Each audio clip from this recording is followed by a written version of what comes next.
Are we online? All right, we are online, so I'm going to invite board members to find their chairs, as well as staff.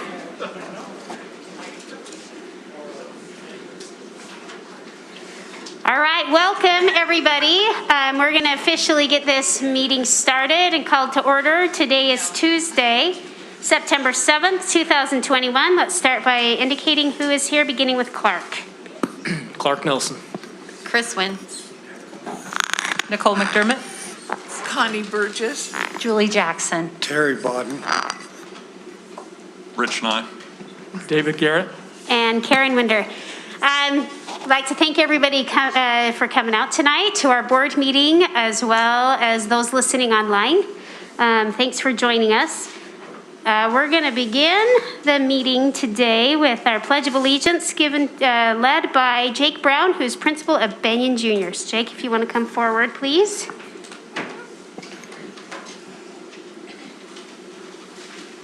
Thank you. If everybody would please rise and join me in the recitation of the pledge. I pledge allegiance to the flag of the United States of America and to the republic for which it stands, one nation under God, indivisible, with liberty and justice for all. Thank you, Jake. All right, next we have a really fun reverence planned this evening. We're going to turn the time over to Ben Anderson to introduce tonight's reverence. Thank you so much, esteemed ladies and gentlemen of the board. We are so pleased to be here tonight. My name is Ben Anderson. I am the principal at the GTI, a fantastic career and technical education school located here at the Granite District Office. Tonight, in fact, we are not able to provide madrigals as you might be used to. However, we are able to provide something very good as well. Our students are very much excited to share with you some of what they have done over the summertime and what they will continue to do this year in their agriculture program here at the GTI. So without further ado, I'm going to introduce a few people as they come in. Here we go. This leading the way is Christina Hansen. She is one of our ag teachers. And then these are students from our FFA program who I will allow to introduce themselves. Part of our reverence tonight is they, in their horticulture program, have prepared boutonnieres for each member of the board and superintendency. And just as those are being passed out, you kids are doing great. Good job, guys. Kids is in goats, right?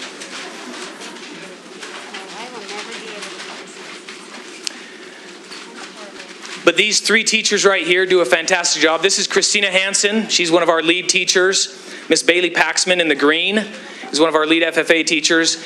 And Miss Mariah Deben, who we are excited to add to the GTI, who was a graduate of Granite School District and the GTI program. So I'll turn the time over to them. Thank you.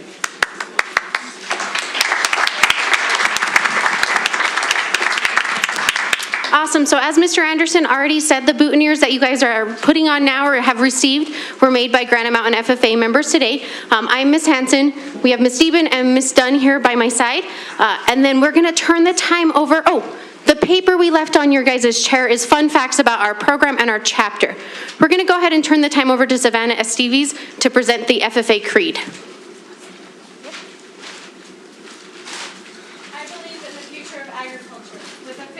Not of words, but of deeds, achievements won by the present and past generations of agriculturists, in the promise of better days through better ways, even as the better things we now enjoy have come to us from the struggles of former years. I believe that to live and work on a good farm, or to be engaged in other agricultural pursuits, is pleasant as well as challenging, for I know the joys and discomforts of agricultural life and hold an inborn fondness for those associations, which even in hours of discouragement I cannot deny. I believe in leadership from ourselves and respect from others. I believe in my own ability to work efficiently and think clearly with such knowledge and skill as I can secure, and in the ability of progressive agriculturalists to serve our own and the public interest in producing and marketing the product of our toil. I believe in less dependence on begging and more power in bargaining. In the life abundant and enough honest wealth to help make it so, for others as well as myself. In less need for charity and more of it when needed, in being happy myself and playing square with those whose happiness depends upon me. I believe that American agriculture can and will hold true to the best traditions of our national life, and that I can exert an influence in my home and community, which will stand solid for my part in that inspiring task. Thank you.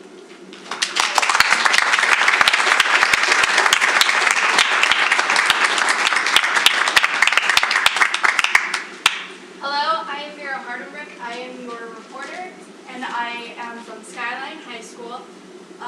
My SAE project is laying hens and market turkeys. Why don't you tell them what their names are? Introduce your animal to Brooke. Okay, this bigger one is Bobo. She's my favorite chicken, personally, out of the 7 ones I have. So I'll call the other ones that. But then the smaller white one is Green Bean, because she had a green patch on. Smart, right? That's awesome. I'm Linda Myers, and I am your treasurer. I go to Skyline High School. This goat right here is not my goat. It is another student's SAE project. But my SAE project is running my own animal caretaking and pet sitting business. I have pet sat cats, dogs, chickens, birds, and fish. I'm Natalie Watson. I am the chapter secretary this year, and I go to Murray High School. And my SAE is a placement SAE at Schmidt's Farm and Food House. And this goat is not mine. It is another FFA member's SAE project. And I attended some workshops this summer to learn how to raise and show market animals. And I would love to raise market goats in the future. Hi, my name is Wyatt Griggs. I am the vice president this year. I go to Cypress High School. My SAE project this year was to raise market turkeys, laying hens, and show pheasants. Hi, I'm Savannah Estaves. I'm the president of our chapter this year. My SAE is caring for various types of reptiles, including snakes, bearded dragons, and chameleons.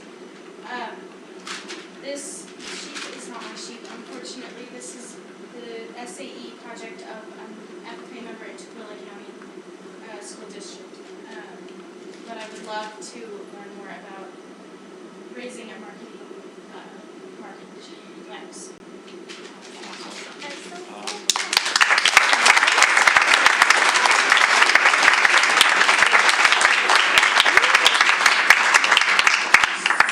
Questions in our chapter with all our information at the bottom of your paper, and thanks so much for letting us bring our animals into the boardroom tonight.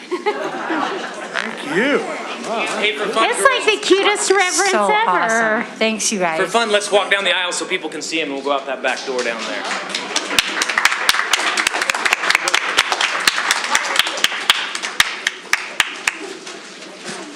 And thanks for the corsages. They're beautiful.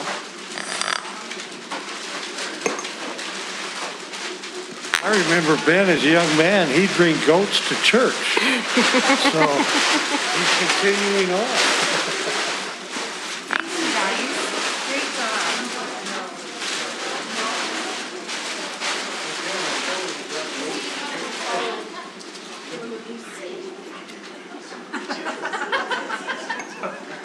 Thank you so much for bringing the cute animals to our boardroom and board meeting tonight. We appreciate that. And what fun programs the GTI has. We're truly, truly grateful for the many, many different opportunities students have to find their own pathways within our district. So it's such a valuable program. We're lucky to have it here. We're going to move on in our agenda with our recognitions. So we are going to have Carrie Johnson. Now, Carrie Johnson is the board chair of our Granite Education Foundation. So we'll have Carrie come up. She is going to announce the Excel Award winners from last spring. And then following that, announce the Granite Teacher of the Year. Can you do both back to back, Carrie? Absolutely. All right. We can do that. Thank you.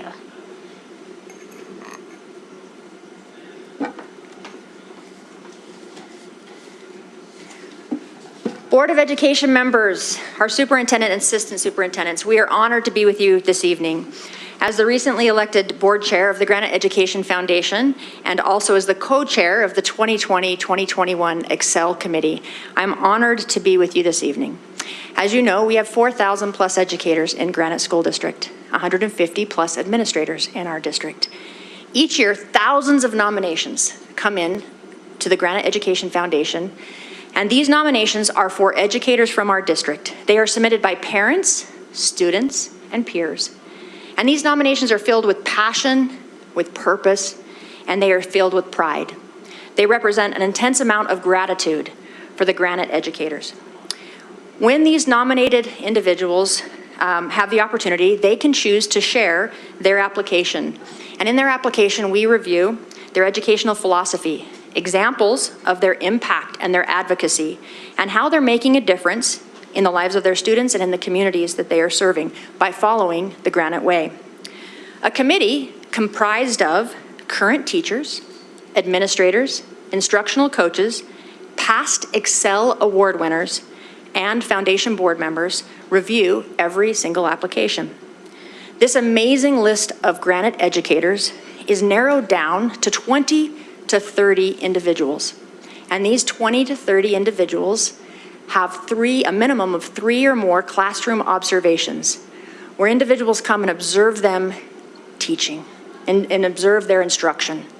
It is a rigid process, and it's a long process, and they don't know when they're coming. So we catch these educators by surprise quite frequently.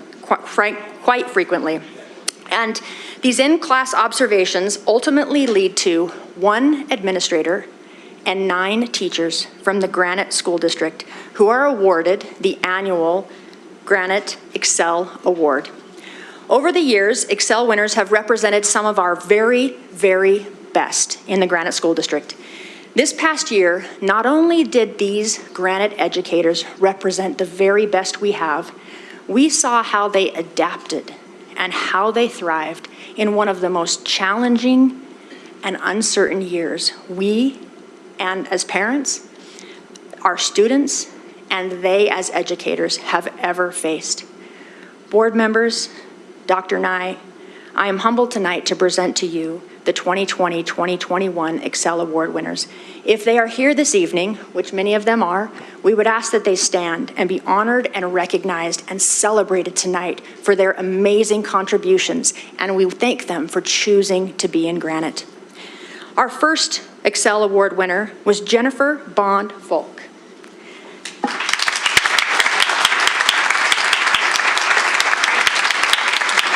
Jennifer is one of our second grade teachers from William Penn Elementary, and she not only focused on teaching complex and comprehensive information, she helps her students prepare to be strong, independent individuals that are productive members of society, and we saw that in her classroom. Our next award winner, Jeanette Fordham. Jeanette?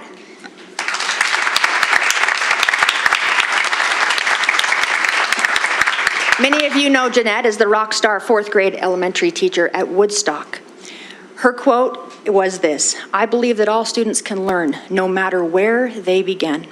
However, a classroom culture where students feel safe, loved, and respected has to be built first." Thank you, Jeanette. We love you. Taylor Cater, I saw you sneak in. Mr. Cater. He's no longer teaching at Skyline High School. I hear rumor that he is now the assistant principal at Wright Elementary. Intern, I'm forward thinking. Soon to be, I hope, assistant principal within our school district. Mr. Cater works on finding solutions with his students and helping his students learn how to leave communities in a better situation. And he is, his amount of empathy was evident in his classroom, and it was palpable, and we are so grateful for his contribution. So congratulations, Mr. Cater.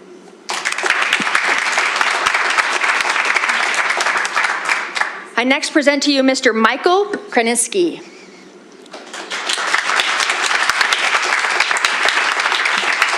This amazing educator comes to us from Olympus High School. Mr. Krasinski teaches Spanish and AP Spanish. His goal is to help students cultivate cross-cultural experiences. He gives them access to secondary and multi-language learning, and he breaks down social walls and barriers that his students face and help his students have a voice in his classroom, which translates to a voice in our community. Thank you so much.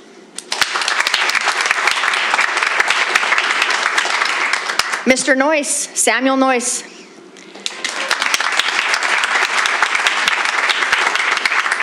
Sam joins us from Jefferson Junior High School. He teaches band and also is a French dual immersion teacher. Very unique combination.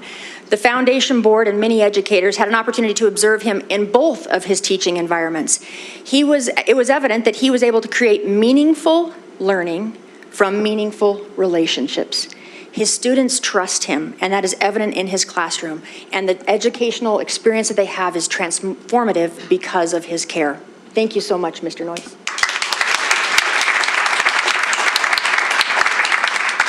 Cynthia Pearson.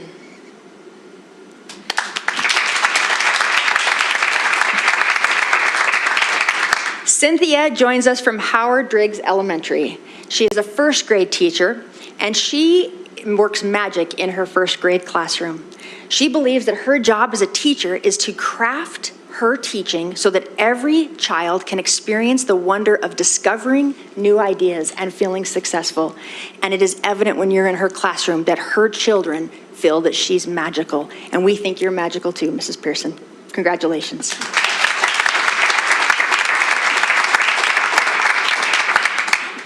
Board member, superintendent, I next present to you Mrs. Amy Roper from Benyon Elementary.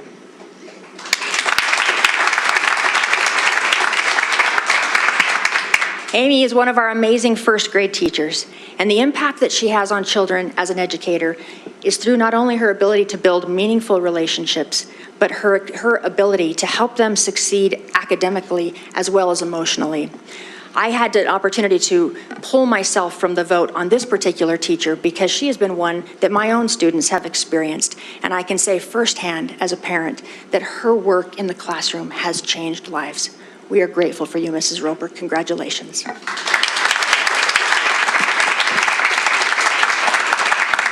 Mrs. Rachel Sorensen, would you please stand?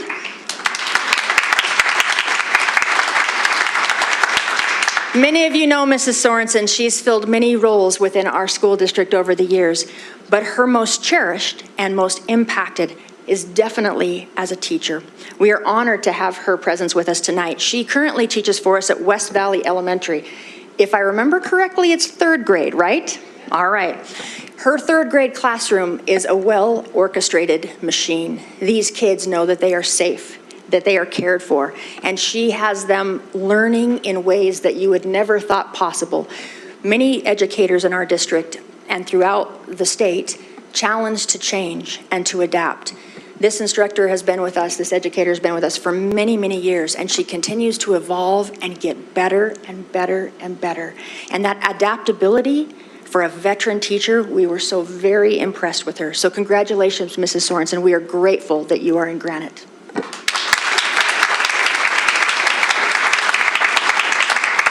I have two educators tonight left to present to you. The first is one of our amazing administrators. Is Mrs. Monson here tonight? I didn't see her sneak in. She did sneak in. Oh, you tricked me. Board Superintendent, you're probably well aware of Miss Rebecca Monson, but we wanted to tell you how wonderful she is. She was our administrator who won this year. Teaching is a challenging yet rewarding career, and in her own words, she said this: "I love knowing that what I do each day can change the life of someone and influence them for good. I love helping children and adults grow into their best selves." Her work doesn't just impact her students, it impacts her staff, her peers, and our entire network that she works with. She became highly referred, and those that walk into her school understand that she has built a culture that is surrounded by growth. We are honored to have you tonight and to recognize you, Mrs. Monson.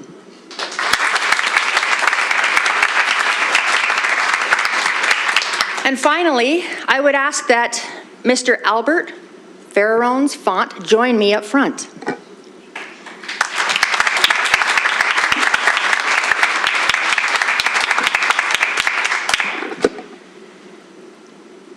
You have to come all the way up. What can I say? You have to be on this side. The board needs to see you. They don't need to see me, sir. All right. This amazing educator, it was one of our finalists for the state of Utah and was our Granite School District Teacher of the Year. Albert works miracles in his classroom. He is able to, as his own administrator has said, all of the teachers around him, and every single person who observed him in his teaching environment, his kids know exactly what's happening at every moment. He is able not only to manage the things that are happening in the classroom, but they are learning when they don't even know they're learning. It is unbelievable.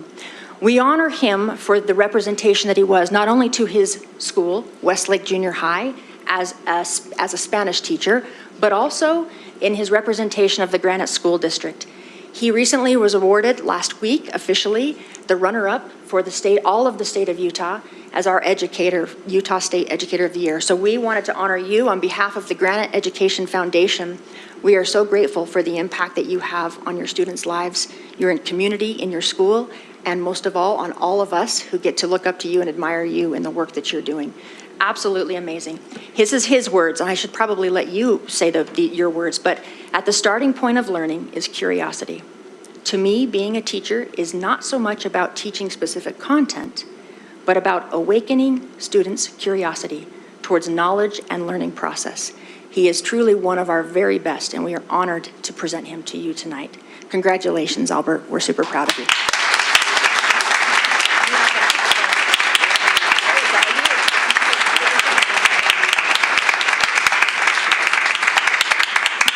Okay, I didn't know I was supposed to speak, so I didn't prepare anything. Thank you so much for the honor. It's been an honor to represent Granite last week at the Utah Teacher of the Year. Dr. Knight was with me there, and it was such a beautiful, emotional night. Yeah, I was very, very nervous, but it was incredible. I think we are a group of educators that's outstanding, not just the Excel winners of this year, but all of the ones at Granite. And I'm really, really lucky to work at Granite and to work in this school, especially at Westlake, because I believe that we are making a difference in that school for our community. And it's a project I totally believe in and I'm very, very involved in. And if you ever want to come to Westlake, you're all welcome to come see what we do. Not only myself, but all the teachers at Westlake. We have something very special there going on with our students. So thank you so much, board members, and thank you so much, Granite Education Foundation. Thank you.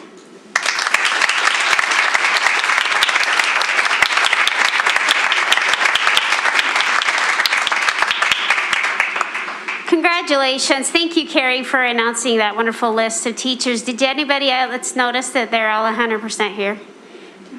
Yeah.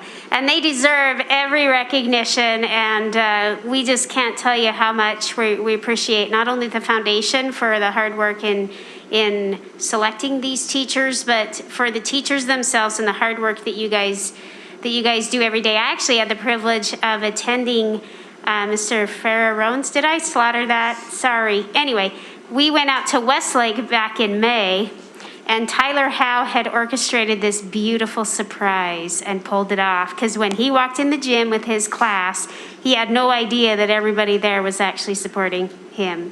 So that was a really fun, a fun thing to experience back in May when the announcement was made that he was just one of our wonderful teachers. Anyway, so that was fun. Thank you guys all for coming and letting us recognize you and see you. These winners were actually selected, Carrie, is it April? Last April, but we just wanted to invite you here in the fall because we didn't get an opportunity to recognize you in last spring. A little bit crazy last spring. Okay, we're going to move on with our recognitions. We have a Community Builder Award by Nick Dunn, followed by the Skyline High Mesa team by Rebecca Ibarra.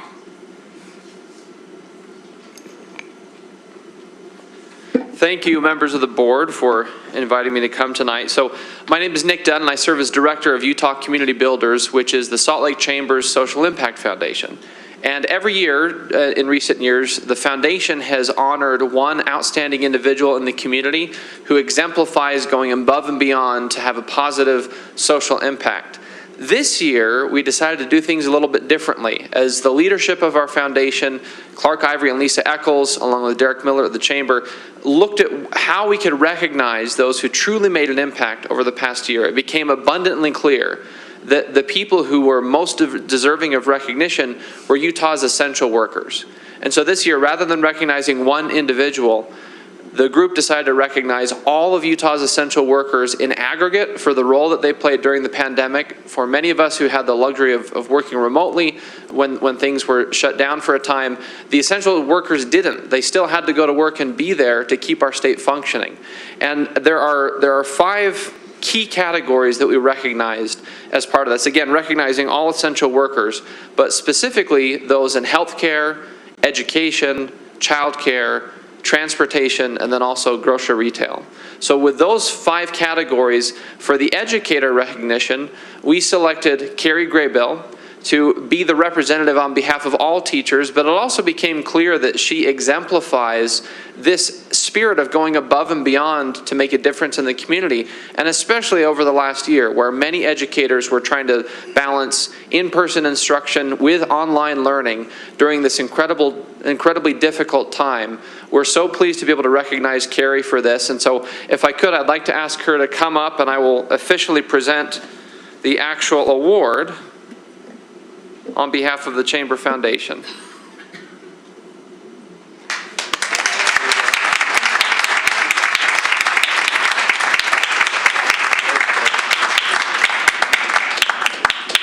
Thank you. Thank you, Nick. All right, Rebecca.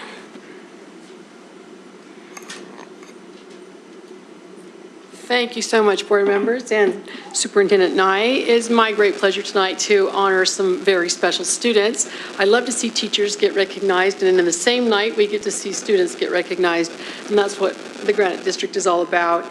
So let me take a minute, and as the new Associate Director at the Department of Educational Equity, I'm thrilled to be working with the MESA program. I'd really like to see the MESA program build up a little bit more, and we're excited to do that. And so far, we've got a lot of response, even after our first meeting today, of participants for the upcoming years. We hope to see more medals won, of course, by the Granite School District and representing the state of Utah. On behalf of the Department of Educational Equity at the Granite School District, we congratulate Skyline High School and their award-winning MESA team for taking first place overall in the MESA National Engineering Design Competition, also known as NEDC, this past June. This, by the way, board members, was their 3rd year win in a row for Skyline. So can we please give them a applause?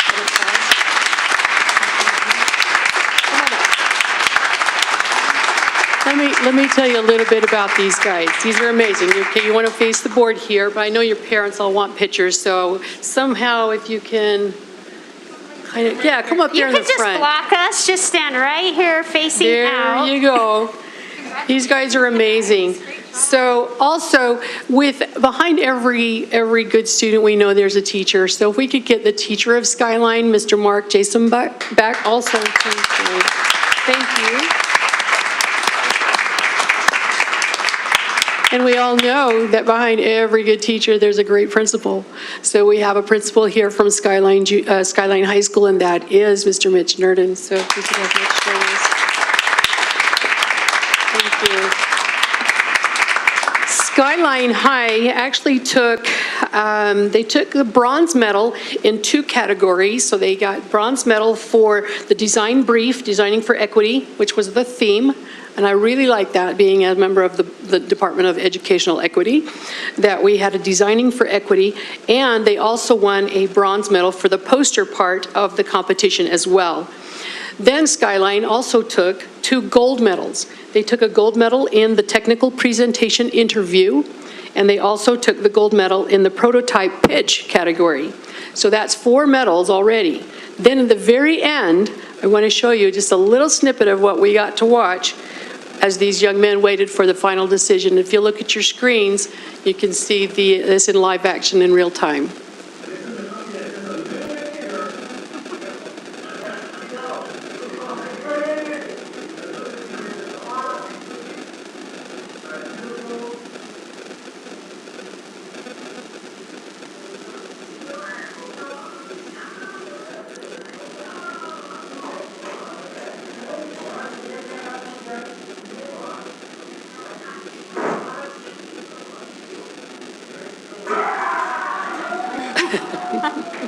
They were a little bit excited.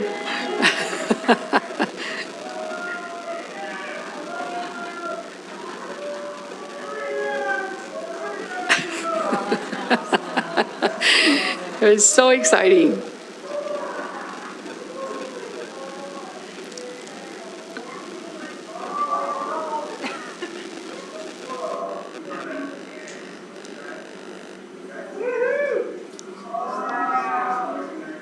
Yeah, let's see some number ones over here, kids. Number ones. There's oblivious to it. Awesome. Awesome, way to go. Thank you.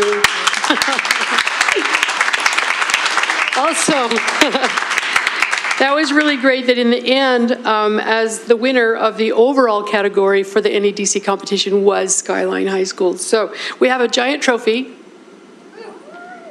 Well, semi-giant, but giant for me. That we'd like to present to Awesome. Skyline High School.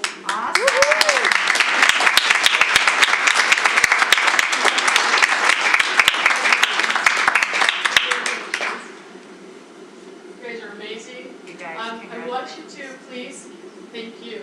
Tell them, does this mic work? Maybe you could step down and tell us your names and a little bit about your project, okay? Just briefly there. Hi everyone, my name is Ree. My name is Adrian. My name is Nicholas Zhao. And I'm Vivek Anand. And the competition this year for NEDC was to address a problem with inequality in our communities.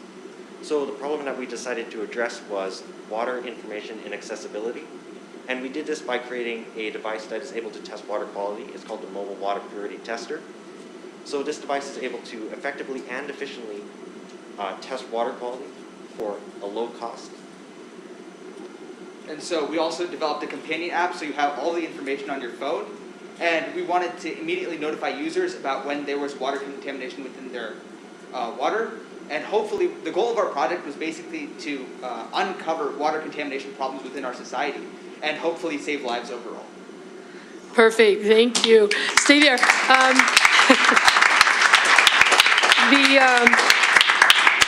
I got to watch them and observe them with their project in June, and it was really amazing. So congratulations. These are really a remarkable young group of men, all of them, and I really hope to see them do great things in the future. And also want to thank Robert Romero, the chair of the IAC, that they've been given, the IAC has given millions of dollars to the MESA program and the STEP program for scholarships to the USU, U of U, Weber State, and Salt Lake Community College. But I've got an award for each of them, but I'm not going to do it 5 times each, but each of them did get 5 medals. And so Mr. Jason Back is going to help me with that. So thank you so much. This right here, what you guys are looking at, this is what education is about, and this is how we can just sit back and have hope in our future, because before you are some of the very leaders of our future. For sure. And that is exactly, so while they're getting their medals, I would just like to recognize after, well, we're gonna let them finish because we have pictures and video going on, rightly so. Awesome, proud parents, too. Thank you. Yeah, so that's just where I'm going. Can we have the parents stand so recognize you, because these students would not be where they are without the support.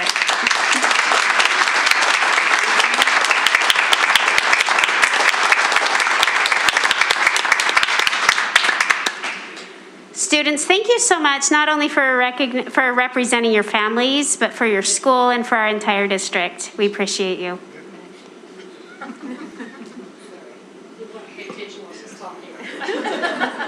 Congratulations, you guys. That's yes, congrats. Amazing. Thank you so much. Thank you, board members. Thank you, parents. Thank you.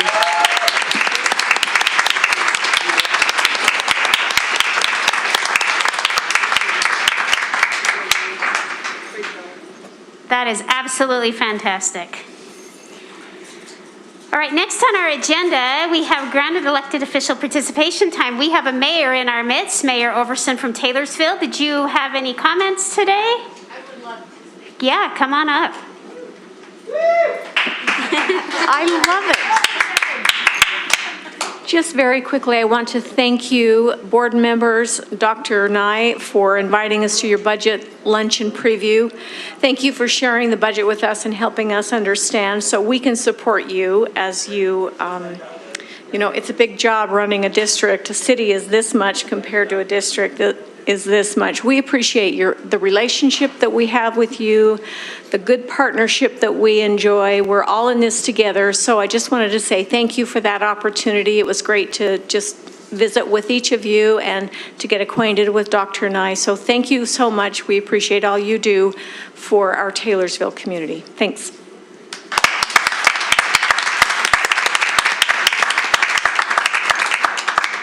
Mayor, thank you for being just one of our absolute best partners in education. We know you care about what we do, and please know that we care about what you do in your city. Okay, next is patron participation time. We have one signed up for public comment. Eleanor Sundwall. Yeah, come on up, please. If you'll make sure to, right there at the mic, yep.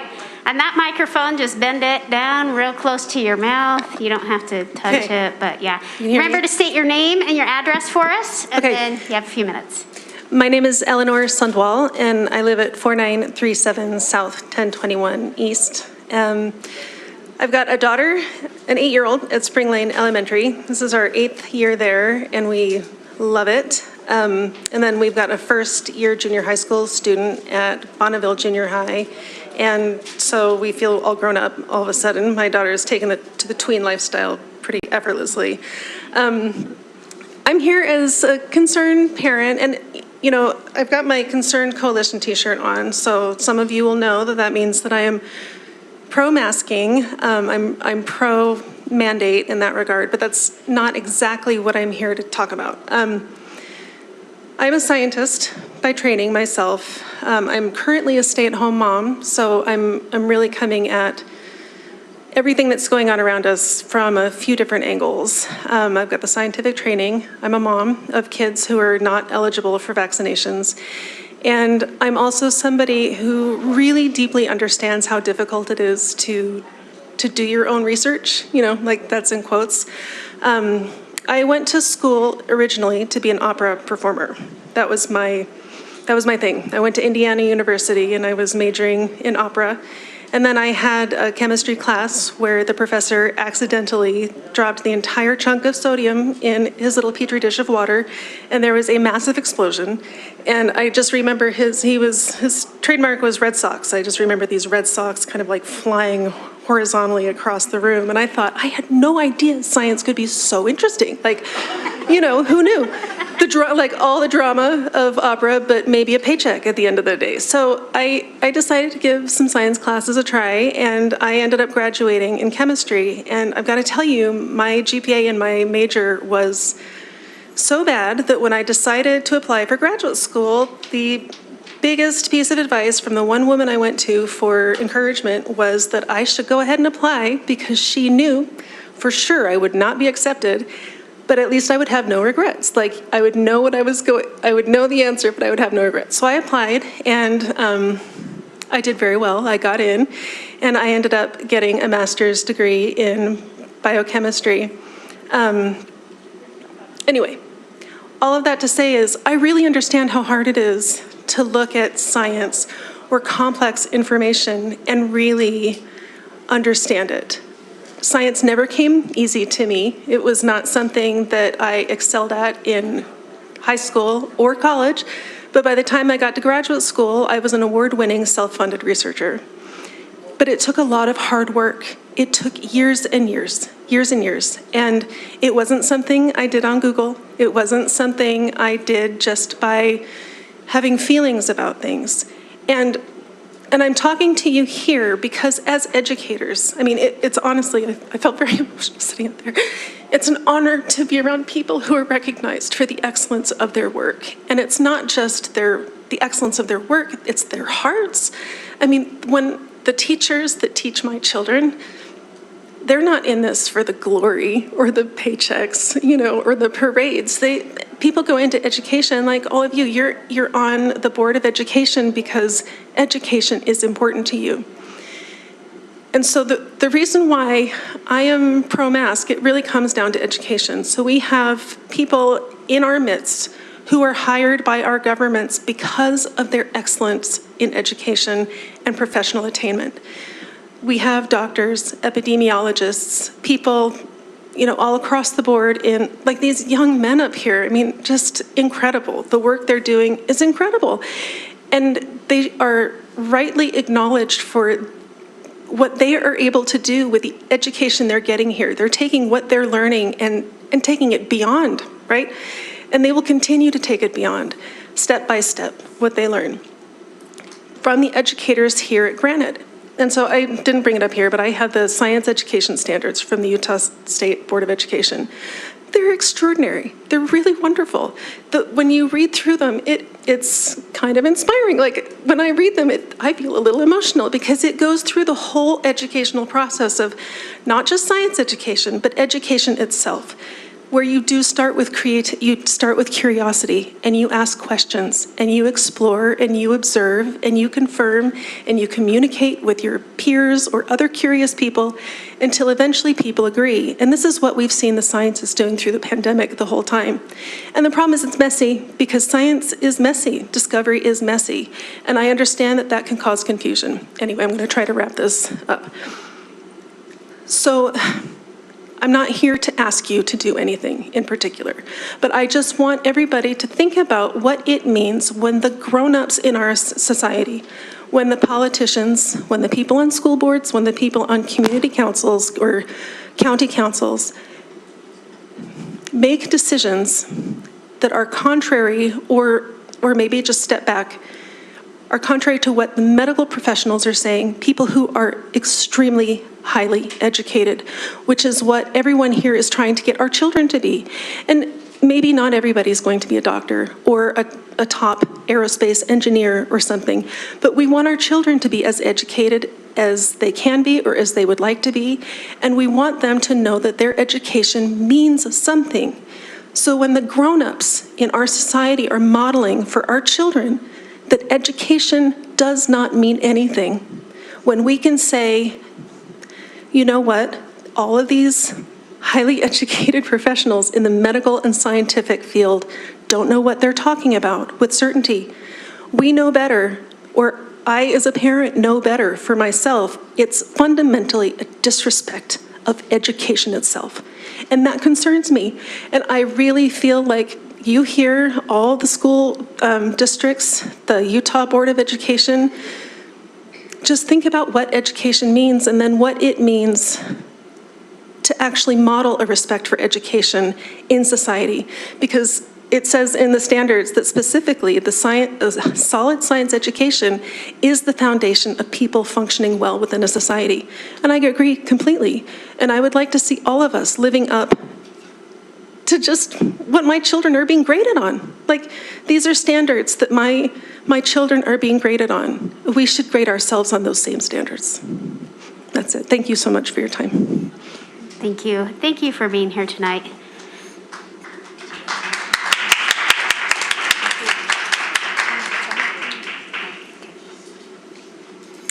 All right, moving along with our agenda, it's time for the consent agenda. There are many things on the consent agenda this month, but we've had this agenda since, I believe, last Thursday. Board members, there is one change. We need to eliminate the graduation schedule that's in here. We are still in talks with Maverick Center regarding possibly holding some of our ceremonies in June at the Maverick Center, and so we are going to need to pull that from the consent. We'll place it on next month. Hopefully we know by then. We should know by then. So with that change, I'll accept a motion for approval. I motion that we approve the consent agenda with the exception of the graduation calendar. I'll second. All right, we have a motion and a second on the table to approve the items on the consent agenda with the exception of the graduation schedule for 2022. Any concerns or questions, board members? All in favor, say aye. Aye. Any opposed? Motion passes unanimously. With that, we have some administrative appointments. We'll turn the time over to Dr. Nye. Yep. Thank you, Board President. As part of that consent calendar, what are administrative appointments? I'll turn some time over to Assistant Superintendent Welburn to highlight and recognize those. Thank you.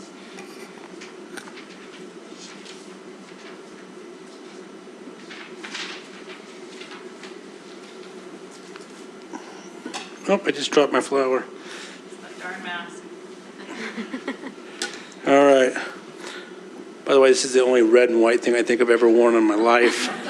But since the kids made it, I could not wear it. So, and I don't know why it fell off. Maybe that's a sign of something to happen in the future. I don't know. But okay, sorry. I'll focus on what I'm supposed to be here for. So, Board and Superintendency, it's my privilege tonight to introduce to you two new appointments that have just taken place. We'll start with Angelie Luther, if we'll have her stand. She will be the new assistant principal at Diamond Ridge and Moss Elementary Schools. Angelie was an intern assistant principal at the Westlake STEM School last year, and she's been with Granite for a number of years. She was also a teacher at Jefferson Junior High. So Angelie, congratulations. So let's give her a round of applause.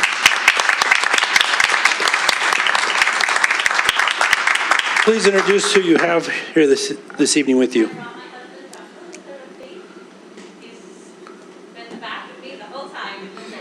Great. Okay, next up we have Chris Jones. Chris will be the new assistant principal at Cottonwood High School. Chris has been both an instructional coach at Cypress High School, and he was also a teacher and a athletics coach. He was a swim coach at Taylorsville High School. He did an internship at Matheson Junior High. So congratulations, Chris. Oh, that's a good looking hat he's already sporting.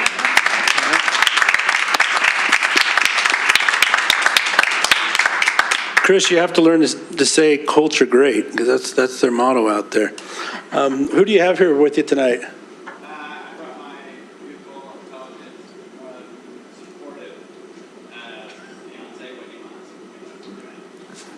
Great. It's good to have you here this evening. Just a note of information for the board. We've also mentioned before that we like to talk about, or just mention transfers. We don't bring them here, but they're Sean Nelson, who had been serving as the assistant principal at Cottonwood High School, will be transferred to be the assistant for the Family and Community Engagement Department. We'll work with J.D. Talbot. So, thank you. All right, thanks, John. Moving along, we have one information item this evening. Patrick Flanagan, our HR director, that's your technical title, right? Director of Human Resources, however you want to say it. He's going to present our teacher staffing report for this year. Lead us through this.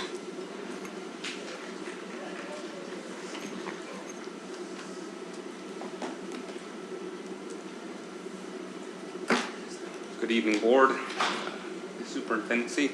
It's a pleasure to be able to address you tonight and go over our annual teacher staffing report. As far as what to call me, I've been called many things. So I'll respond to just about anything, and Human Resources Director might be one of those as well. It is appropriate that we're talking a little bit about our teacher staffing report on a night that we've had a chance to celebrate some of our very fine teachers. There's a lot that goes into finding such talent, and not just finding it, but retaining it. Today we'll focus on the finding. We're going to get maybe just a bird's eye view, so 1,000-foot above view of this. We spend all year long recruiting.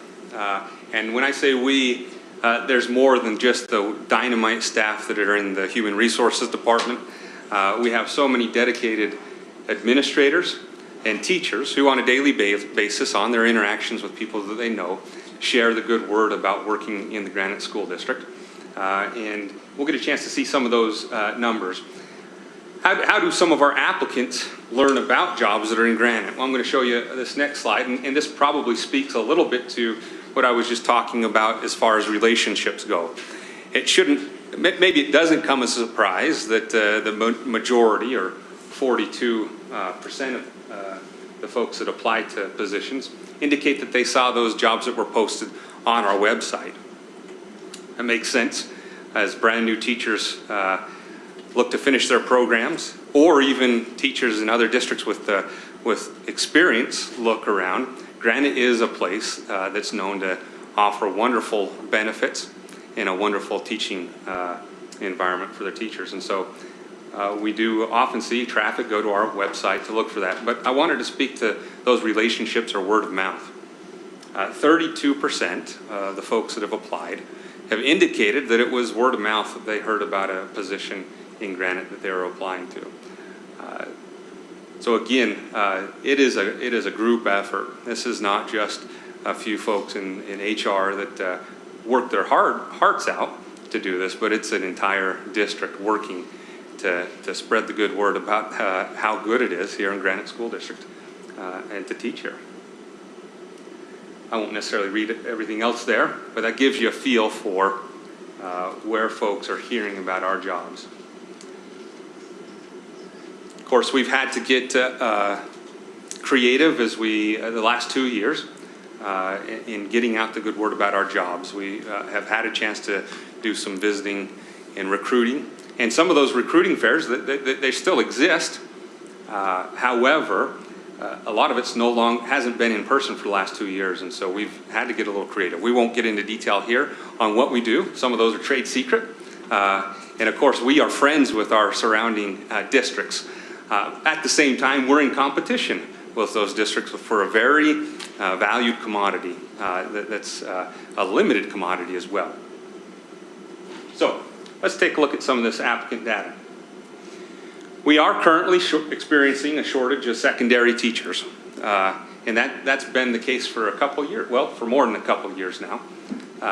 We started out our posting season starting back in April, March, April, when those first postings went out for this year, allowing those individuals that maybe don't have a professional teaching license to apply.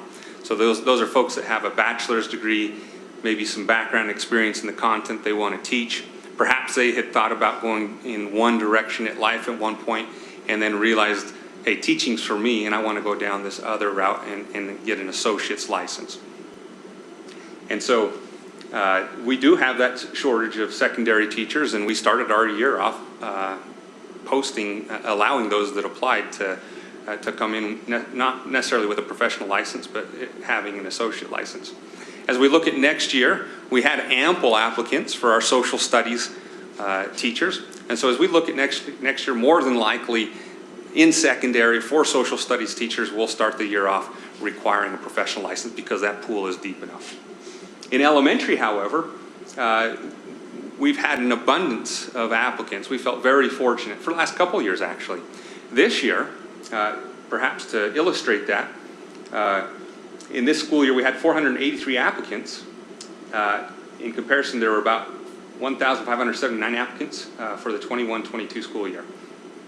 And so, so the previous year, and I think there may be a typo on that, it should have been the 20, no, excuse me, no, that is correct. So the previous year, we had that 483 applicants. This year, we had 1,579. There's a lot of factors that possibly go into that. I could get into it here with you. Let's just say, though, there are definitely some benefits, I guess, if you want to call them that, to the last year with COVID, in that we've seen an increased number of individuals, perhaps even from out of state, with licenses applying to jobs. And a lot of folks that perhaps had decided they were going to stay at home, but last year, perhaps there might have been some needs. And I say perhaps because I don't have, it's hard to sit down with each one of these applicants and tell exactly what, but if we had to fill in the gaps, there are several who had been in the teaching profession before, took a break, and this last year have recognized there was a need for them to help contribute to their family income and have come back to teaching. And so we've had a fairly deep applicant pool. In fact, this year is the first year in as long as I've been in HR where we haven't opened up jobs to the associate license until after school had started because our pools were so deep. In the secondary, during that same time frame, so the previous year there was 1,061 applicants in comparison to 948 applicants for this school year. A couple caveats in there. The numbers that I share here, just because they applied doesn't necessarily mean that they were all picked up. And so some of these applicants could have been hired out of the Granite School District or even out of the state of Utah, which is what we see. Also, another caveat, these applicants may have applied for more than just one position. In fact, we see that that's a fairly regular thing to happen. When we see an elementary or secondary teacher apply for a position, they typically don't just put all their eggs in one basket, but they'll look to apply to multiple positions that are of interest to them. All right. And then, of course, that number of applicants also includes because perhaps there were a few that didn't quite make the posting requirements and so were screened out. But this gives you at least the overall idea of how many people are applying to our positions. So let's take it down to the elementary level and see the numbers of teachers that we did hire this year. So in our elementary and preschool, we filled 156 elementary and preschool teaching openings compared to last year's 248. So there were fewer positions to have been filled. I was speaking with Doug Wagstaff, who works with our teachers in retirement as well, and we saw a drop in the number of retirements this past year. So that partially goes to explain why we may have seen a drop in the number of teachers that were hired. That same trend continued in our secondary schools. We hired 128 contract secondary teaching positions as compared to 186 the year before. Let's look a little bit at these teachers that we hired this year and get a better feel for who they are. 187 of these folks are new to the profession, and this gives you the breakdown in elementary and secondary. Whereas 97 of our new hires come to us with experience. And I think these are some numbers to celebrate. This is not the first year that I've been in here where you notice, well, we're excited because these new teachers coming out of their programs look to Granite and want to come and teach here.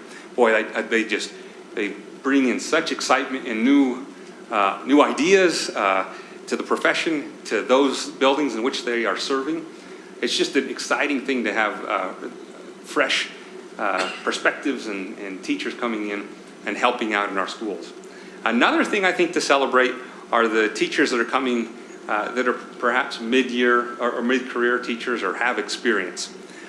What wonderful insights they give as they come from other districts to be able to bring thoughts, ideas, and share that in a collaborative nature with their teams. And so it's exciting to know that we have teachers in surrounding districts that look at Granite and say, wow, you know what, I'm willing to give up what I know for what I'm seeing in Granite and the potential that awaits me there.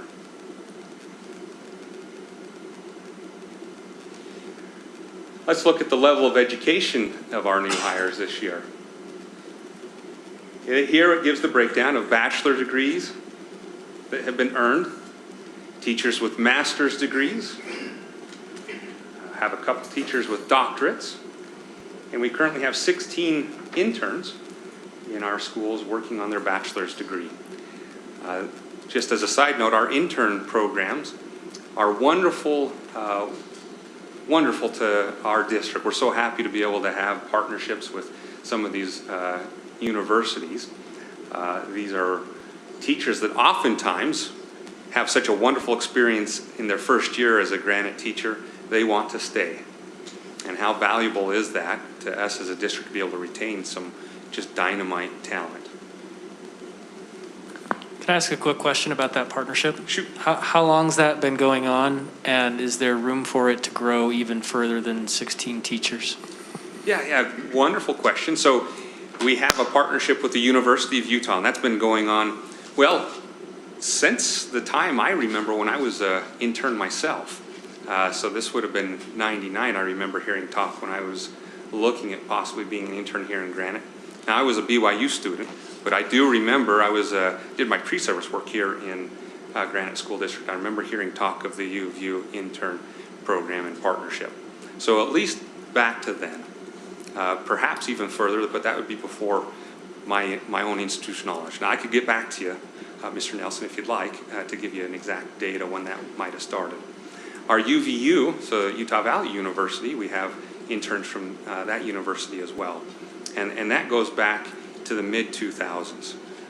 We were one of the first districts that they allowed to have interns in, and we've always enjoyed having our Utah Valley University interns here in Granite School District. And then, of course, we have a few here and there from Utah State University. We've experienced some of those in our special ed positions and openings. Fewer there, but the bulk majority of them come from the University of Utah and Utah Valley University. I've had the chance to meet a couple of these interns or over the last couple of weeks. I'm just curious, why don't we have more? Should we have more? I'm just trying to gain some perspective in terms of what that number 16 really means. Yeah, wonderful. So when you take on interns in a school, we're looking as well at needing to be able to provide the necessary support for these interns. They do a wonderful job, and now I'm going to speak as a former intern myself when I started out. But in their first year, they're still attending class. They've yet to earn their bachelor's degree, yet to fully be licensed. And so when you look at a school that has interns, we typically, in the elementary realm, pair them with we have 2 interns at one school, and then you have 1 teacher that's pulled out of the classroom, and their full-time job is to provide support for those interns.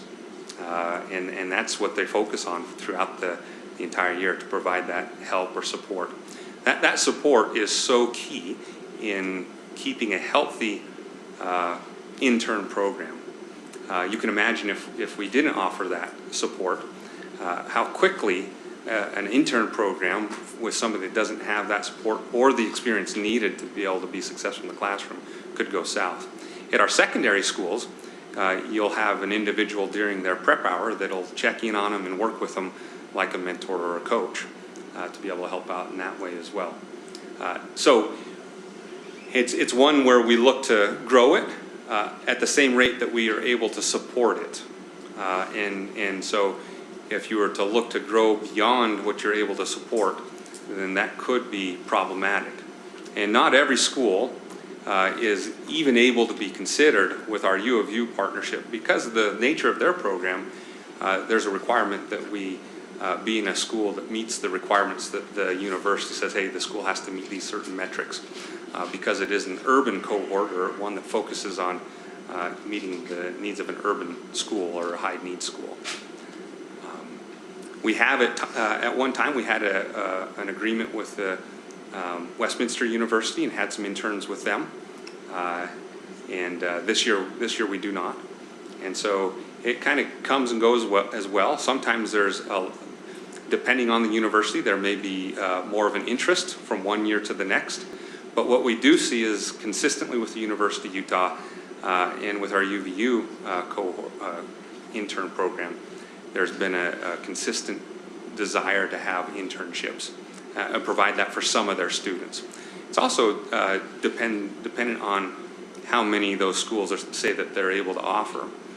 So we're not just looking at what the district can provide as far as support, but those universities also are trying to balance teachers that teach a regular program with a student teaching and those that are going to be going through the intern program. And those professors need to be able to carry those loads as well. So I don't know if this makes sense, but they have to balance how many students will we allow to do an internship versus how many we're going to allow to do the student teaching, and still keep that balanced enough so that our professors have classes to teach. Thank you. Yes, Dr. Knight. And I would just add, we're going to see more of grow your own type programs. House Bill 381 this last session, sponsored by Jefferson Moss, the floor sponsor of Senator Milner, designated just that, certain legislative funds for paraprofessionals, our staff assistants who want to become teachers or who want to become counselors, a pathway and the funding to do that. So there is this effort, larger scale statewide effort to create these opportunities for educators and counselors in our schools. Is that LEA funding or state funding? State funding. Yes, it's an allocation. I'd imagine it's been incredibly popular among districts and local education agencies, our LEAs, that there's already talk again about expanding that further this next session. So there's opportunities. They're growing. Yeah, absolutely. Yeah, we're definitely not at a place where we're happy and we rest on our laurels. We're always looking for ways to involve our local universities and help grow our own, right? Of those individuals that we did hire, we do have a few ARL teachers that were hired. And so I wanted to give a breakdown of that. The AEL is the associate license. So those are individuals that have a bachelor's degree. They passed some praxis tests to be able to demonstrate their competency in the subject that they want to teach. And they've gone through a few trainings that the state offers online. They've also then interviewed for the position, and the hiring administrator ended up recommending them for hire for the position. So of those teachers that were AEL, 5 of them come out of elementary, 21 secondary, and then we have 9 that are special education. So to give you an idea, out of our elementary, we have 1 general education teacher that was hired that didn't already have a professional license. Like I said, it wasn't until after the school year had started that we even posted one that went up that would allow that. Our dual immersion, of course, is it's not unusual to see in one of those harder to fill languages like Chinese or French sometimes, where they may not necessarily, they have the language skills, but maybe they have a few things left that they need to take care of to get licensure, and they already have a bachelor's, and so you'll see that. And then our BTS arts folks as well. Oftentimes you'll see somebody that initially thought about going into the arts in secondary, see this opportunity, they have the expertise, and so they just need to work on getting that endorsement that allows them to teach K through 12. As far as secondary goes, there's a breakdown there. Of course, one thing to celebrate, we'll notice that we only needed 1 for math, which is a high needs area. I think that's fantastic. So we've got 5 in science, 9 CTE, which is fairly typical. I mean, we don't love that, but that's from year to year, those are some difficult positions to fill. It gives you an idea or an overview of our associate's license program, and we have a wonderful administrator that works with them on an individual basis, a little like a school counselor at the university level, Travis Rawlings, and he works with them throughout the year to help guide them and make sure that they can meet licensure and be recommended for licensure. Going forward, should there be any vacancies, and we have a couple that are up right now, but not a lot, it's a very strong possibility that some of those positions be filled with the AEL. We may find that some of our elementary positions, we have 2 that are posted right now, one for a kindergarten OEK position. We may find that there's enough in the pool that we would be able to go with a professional license, but right now, those are all posted where we'll consider an AEL licensed candidate. Can I ask you a real quick question? Yeah, go ahead. Sorry. With the positions that are posted, I know we ended up having a larger enrollment in our district, and that doesn't drop until October 1, right? As far as, will we know if we can hire any more at that point, or are we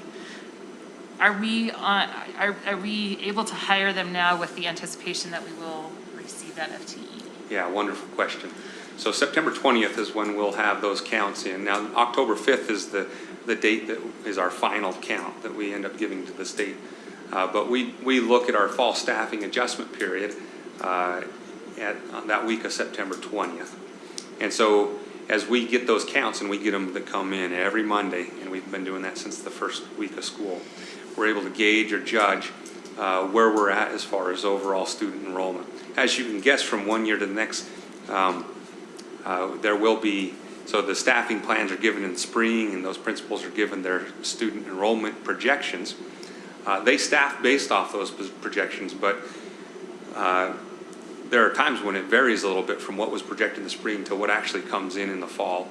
And so across the board, you'll see some schools that are up a little bit and others that are down a little bit. And during that staffing adjustment period is when we'll look to adjust that as needed.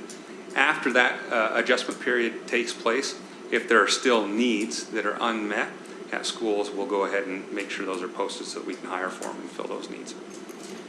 Just a follow-up to that. A while back, I think 2 or 3 weeks ago, we were up 1,600 students. Do you have any idea where we are now? Has it dropped below that? Because I know sometimes it's just kids have moved on and we don't know that yet. Yeah, that's a good question. So If you don't know it off the top of your head, it's okay. I was just curious. So I do know at least elementary, and I don't know how far we want to go into the weeds here, but in elementary, we were down comparatively to what the projection was. That was not the case in secondary, but again, those numbers are a little dirty, if you will, in that we do 2 counts. The kids actually sitting in the seats versus what we have in the system. And it takes several weeks for those to finally come to alignment. And so typically by that September, when we're looking to do that fall staffing adjustment, that's when we start to see that come more in line. Thank you. Yeah. I know I'm breaking all PowerPoint etiquette by putting so much information on one slide, so I won't necessarily read everything here for you. But we continue to be aggressive in our recruiting approach. And when I say aggressive, not the over the top like Foot Locker in your face and annoying, but continually looking at our own practice and how we recruit teachers to the district. We've been exploring several ideas as far as word of mouth goes. And these are some ideas that have been hatching over the last year to 2 years. It's fun to be able to work with my colleagues and even on the weekends texting each other back and forth, talking about what do you think about this, throwing spaghetti at the wall and having them shoot holes through it, but with the ultimate goal of recruiting the very best and brightest Granite District. It really is all about relationships, and so we try very hard to create those relationships.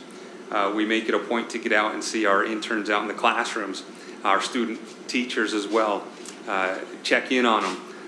Bring them swag bags and information on how to apply. And we do have a practice of offering open contracts, and we'll continue that this year, looking for those individuals that are just doing a dynamite job and looking to secure them for the upcoming school year. We do that at all levels.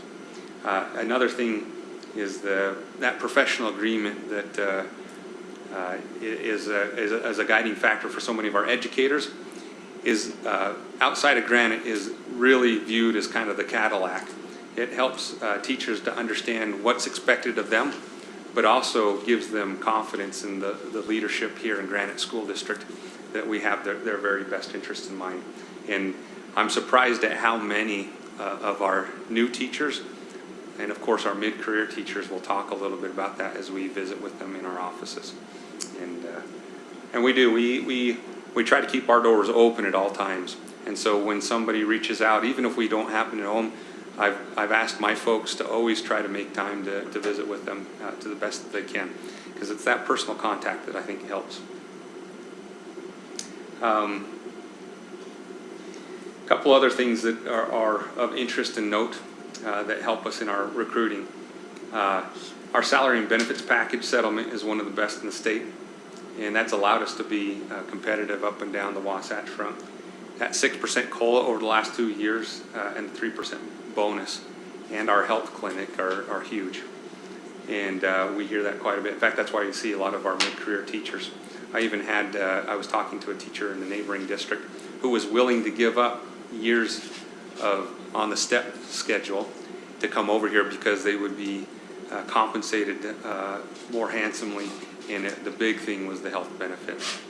So to the extent that is possible, we always try to help our teachers as we interact with them understand what a benefit those are to us. That concludes the slides that I prepared. I don't know if you have any more questions, comments, or concerns. I have a comment, but Nicole, go ahead. I just was going to say thank you for that. The health clinic is amazing. It really, I think, I've heard a lot of great feedback from teachers and being able to use that. And I know the efforts, the Herculean efforts that you guys went through for that. And so thank you. Thank you for doing that for our teachers. I think that's a huge thing.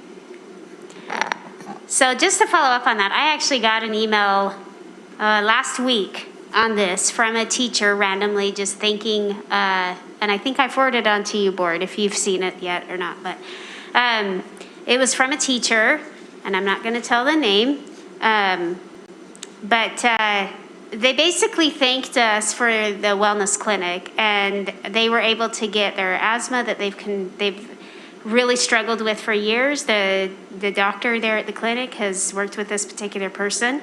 They've got it under control, and the email also mentioned that particular teacher saves about $300 a month in medication because they get it for free at the clinic. That's huge. Not only to that teacher, but to any of our contract employees and frankly their family members, whoever is on our insurance plan. That is an enormous benefit. And it is called the Wellness Clinic. It's not urgent care, although they do take care of the strep tests and all those, but the whole concept behind the Wellness Clinic is the wellness, the overall wellness and health of our employees. If they have a chronic disease, that can be monitored, and the medications are free, even for some of our diabetic employees that can get not only their checkups, but they can get their diabetic supplies, which at a normal pharmacy can run into the hundreds of dollars each month. So that is just the concept, is the overall wellness. And at the end of the day, what people don't realize is it saves us a tremendous amount of money on our end because we're on the prevention side instead of taking care after. So that is, I just wanted to share that with you because that email, when I got that just truly warmed my heart. It was not, I didn't ask for it, but I love when those emails come in. It wasn't solicited. And so just really appreciative. I just want to share, so this is kind of my wheelhouse. My career was in HR for a while, and let me just tell you a couple numbers that stand out for me in this presentation. 33% of our teachers came from word of mouth. That is unprecedented. Take a minute to think. That means a third of the teachers hired. Word of mouth only works when it's good news, great ideas. It does not work as much as you try. It does not work unless there are some good things at the end of that conversation. So that right there speaks volumes to we must be doing a few things right at least. Also another number, we had 1,579, so over 1,500 applicants for elementary. And we only hired 156. If you do the math, that's 10%. So those 10% we hired had to stand out from the rest. And you can conclude that probably we got the best of the best in that. That's great. And I know there's the secondary shortage, and we're, as Patrick said, we're working on that. But that number really struck out to me. Also, the last number is almost half come with some experience in elementary. That's incredible. 45% of those 156 we hired came with experience. And we were able to recruit them. So anyway, sorry for the excessive comments, but I love numbers when it comes to human resources. And you can talk numbers all day long, but the important part of numbers is putting people behind them. That these numbers are people, they're teachers. They're the ones out there doing the hard work, the work that matters most. And so thanks, Patrick, for putting that together. And to that comment, first, I think anybody that's spent any amount of time in the classroom can attest that first year, you do your best. But as you reflect back on that, boy, you can see how some of those rough edges have been smoothed over and you've learned quite a bit. And so we love our new teachers because it gives us a chance to mold them and really shape them part of that Granite culture. But our mid-career teachers have had a chance to have a few bumps and bruises along the way already and learn that. And they come with those lessons that they've already learned. And the new teachers also come with this excitement and right, and the knowledge of how to actually work a computer. Yeah. Thanks, Nicole. We're just moving on. All right. Any other questions for Patrick? Comments? Thank you for putting that together for us and for all your work. I know it really does go on all year long. So thanks. Will you thank your team for us as well? Yes, yep. Thank you. Thank you. Patrick. All right, we are now on to our action items. We have two final action items, 2 second readings of policy. So we'll invite Doug to come up, lead us in this discussion. The first is district community council policy, and we'll start there. Great. Thank you, board members. I did get some feedback on the district community council policy, and there were, I apologize, I wasn't here last month, so Ben took this one, and there was a couple of things that kind of got lost in translation, and I wanted to follow up on them. I think I had 3 board members contact me about a few different things. And so on that policy, you'll recall that first of all, that this policy, during our first reading, we had a fair bit of discussion. The idea was to make a district community council that was more representative of all the school communities, and start to find a way to disseminate information and to gather feedback from community council members a little more effectively. And so we had created this idea that we would do multiple district community council meetings, and the question was who would be invited to those meetings. And under subsection B of that policy, we have, first of all, I just wanted to mention under subsection A, we made the corrections or the changes that were requested by the board. We shortened that and made that a little more concise. But under subsection B, there was some confusion as to what the language in the first paragraph, first sentence meant. So each local school community council shall be composed of all parent members, or excuse me, of parent members of local community councils duly elected after the September of each school year. That language was somewhat confusing to a few board members, and rightfully so. It wasn't as clear as it should have been. I have some replacement language if you'd like to hear it, discuss it. Board Chair Winder, perhaps I should read that to the board as a. Yeah, go ahead. Okay. The concern was, just prefacing this, the concern was that how it's initially written made it sound like it had to be the same parent member attending all 4 of these meetings. And what we are trying to get to is just that they needed to have a representative,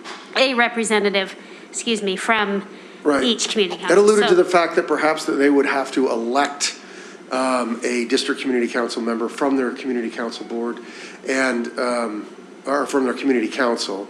And we wanted to once again provide as much flexibility to those community councils to send to a district council any members of their council that they wanted to. And so I would suggest language such as this: each local school community council shall select, not elect, but select at its sole discretion at least one parent member to represent the local school community council as part of the district council and to participate in district council meetings.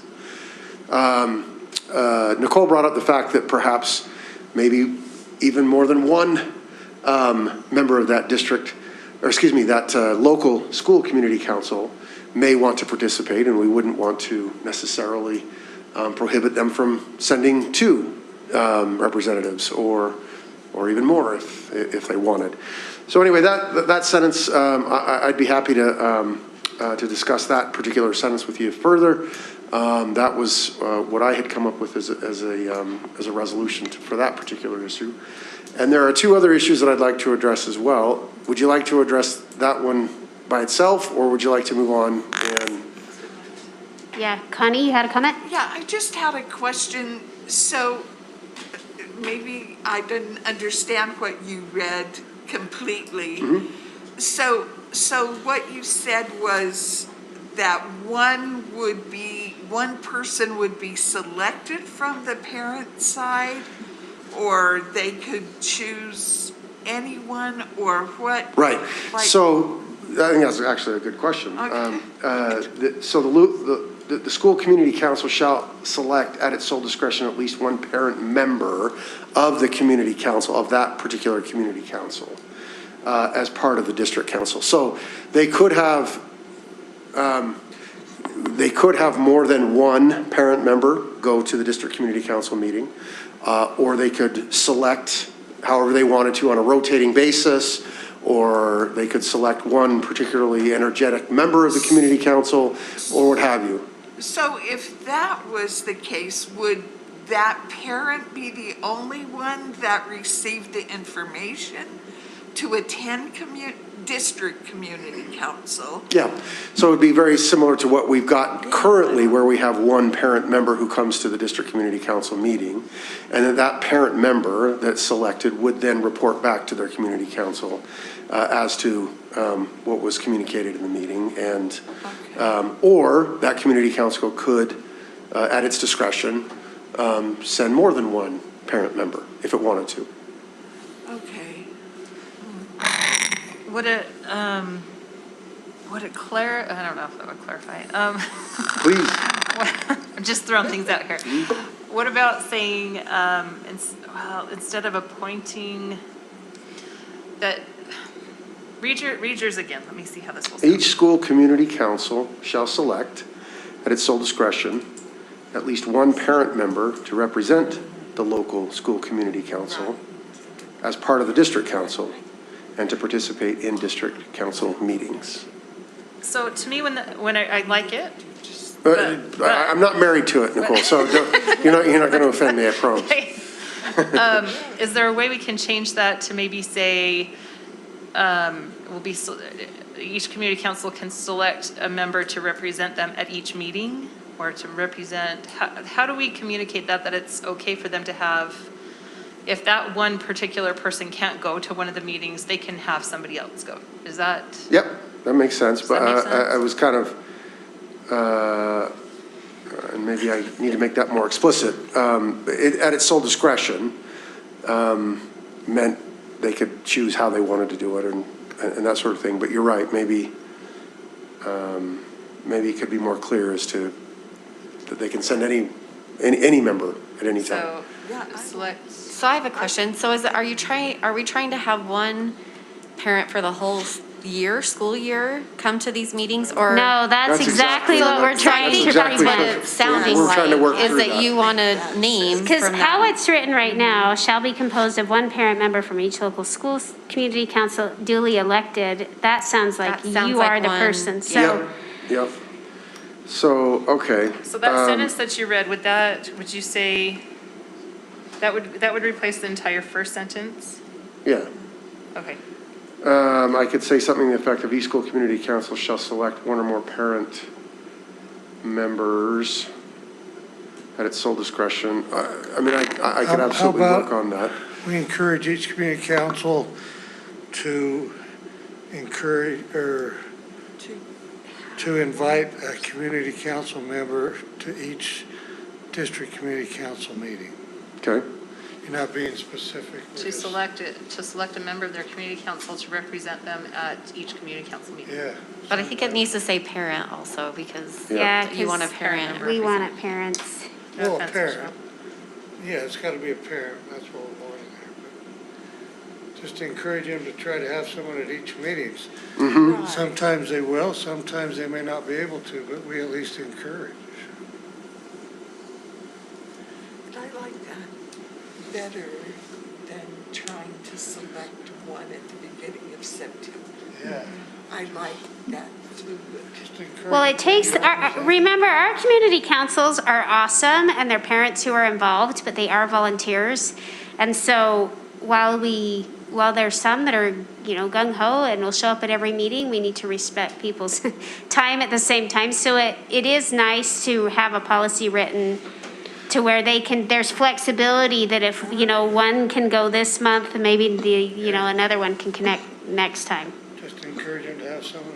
Yeah. So I guess that is a good question though, Terry, and let me just address that. I mean, the language is that you should have somebody there. The question is, are we inviting them or are we Or are we directing them to send a Well, I parent? think we only invite. I mean, Okay. it's nice if they come, but we don't know the circumstances, so we're at least encouraging them to have a representation at each meeting. I like that word too. I like that. Or invite. I can just say invite. So each school community council shall invite one or more parent members to participate. To represent the local community council as part of the district council, and participate in district council meetings. Is that okay? Yeah, just as simple as we can make it, but encouraging. Okay. We have a comment from a parent out there.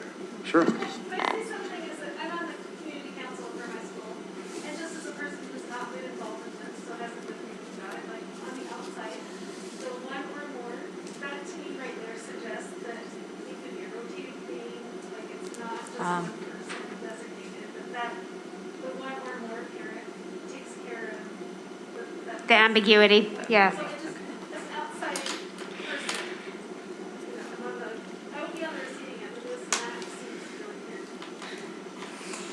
Thanks for. Thank you. Doug, I did want to just address what Connie said earlier, that, so does this mean that all the information we send out to all community council members? Or to the community council chairperson? When you say. It doesn't address it. Yeah, go ahead. When I'm you talking say about a calendar. well, when you send information out, what are you meaning? A calendar invite or the agenda? Calendar invite, an agenda, minutes, all of that stuff. Who do you send that to? That's. I would think you'd send it to the community council chair. Yeah, you would send it to the chair because they could add that to their their personal agendas. Yeah, for each school. I feel good. I think that's great. Yeah. We could even say each local community council chair shall invite one or more parent members. I think That way, that way the information is. flows through the chair. Yeah, but honestly, like it some how of it us, I'm just thinking of some of the schools in my precinct where we struggle to even fill a community council, Right. Yeah. let alone a chair. And so I think it's fine. I think we can just leave it simple. Leave that to communications. Stephen can make sure that they get the information however they need to get it. I think it ought to be sent to the principal too, as a reminder. Sure. Yeah. Because not always do we have functioning chairs. Yeah, okay. Okay, the next, I can make that change, and so the way I've got it written now is each school community council shall invite one or more parent members at its sole discretion to represent the school community council in district council meetings. Is that okay? Yep. And I can work on that more if you want me to.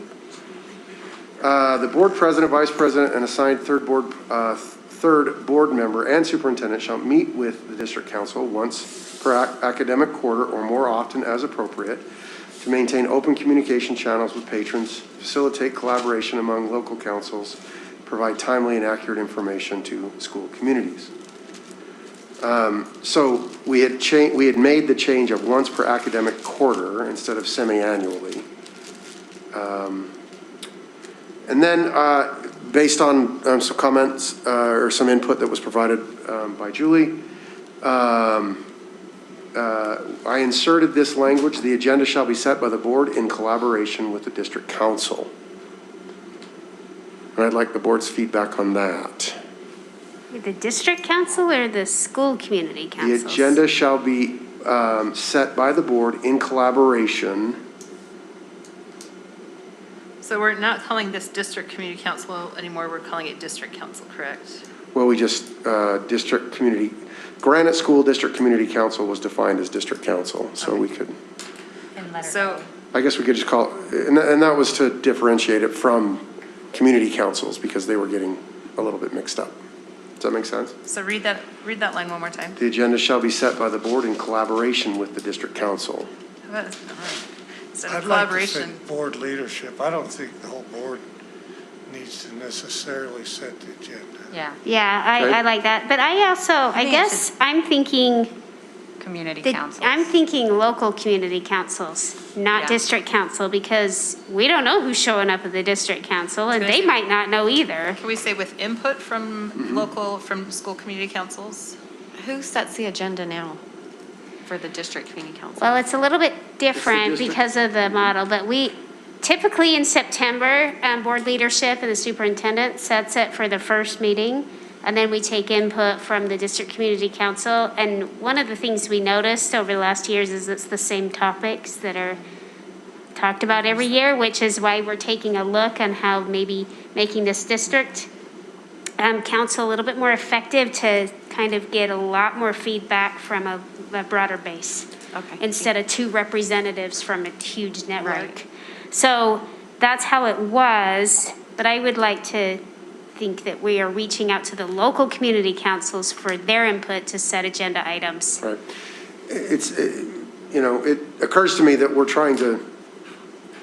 we're basically deputizing members of the community council for the district community council, right? We're asking members of each community council to send a delegate or representative of some kind to participate on a district community council. And that model is more difficult in terms of the flow of information. And so whether we want to call it a district community council or just, something different is actually something that I'm hearing from the board. Well, I think the difference is just seeking input, not from those that show up at a district council, although we're there to listen to their input. Sure. But as far as seeking in advance the agenda items, it could just be as simple as board chairs saying, hey, we've got this meeting coming up this quarter. Do we want to submit any agenda items to the school board? But to whom and? Well, no, because we would help set it, right? We'll set it from the feedback. So the board would set it, so they would Board give leadership would. they would send it to us or you, and then you would look at all of the. Would get with Dr. input Nye and Ben. And then make the agenda, okay.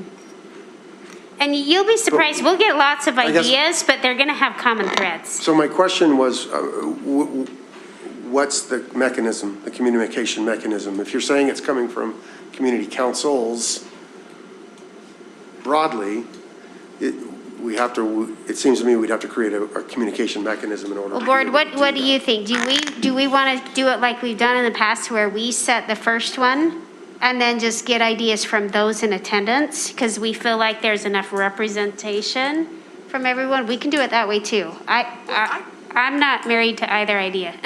Just throwing it out there.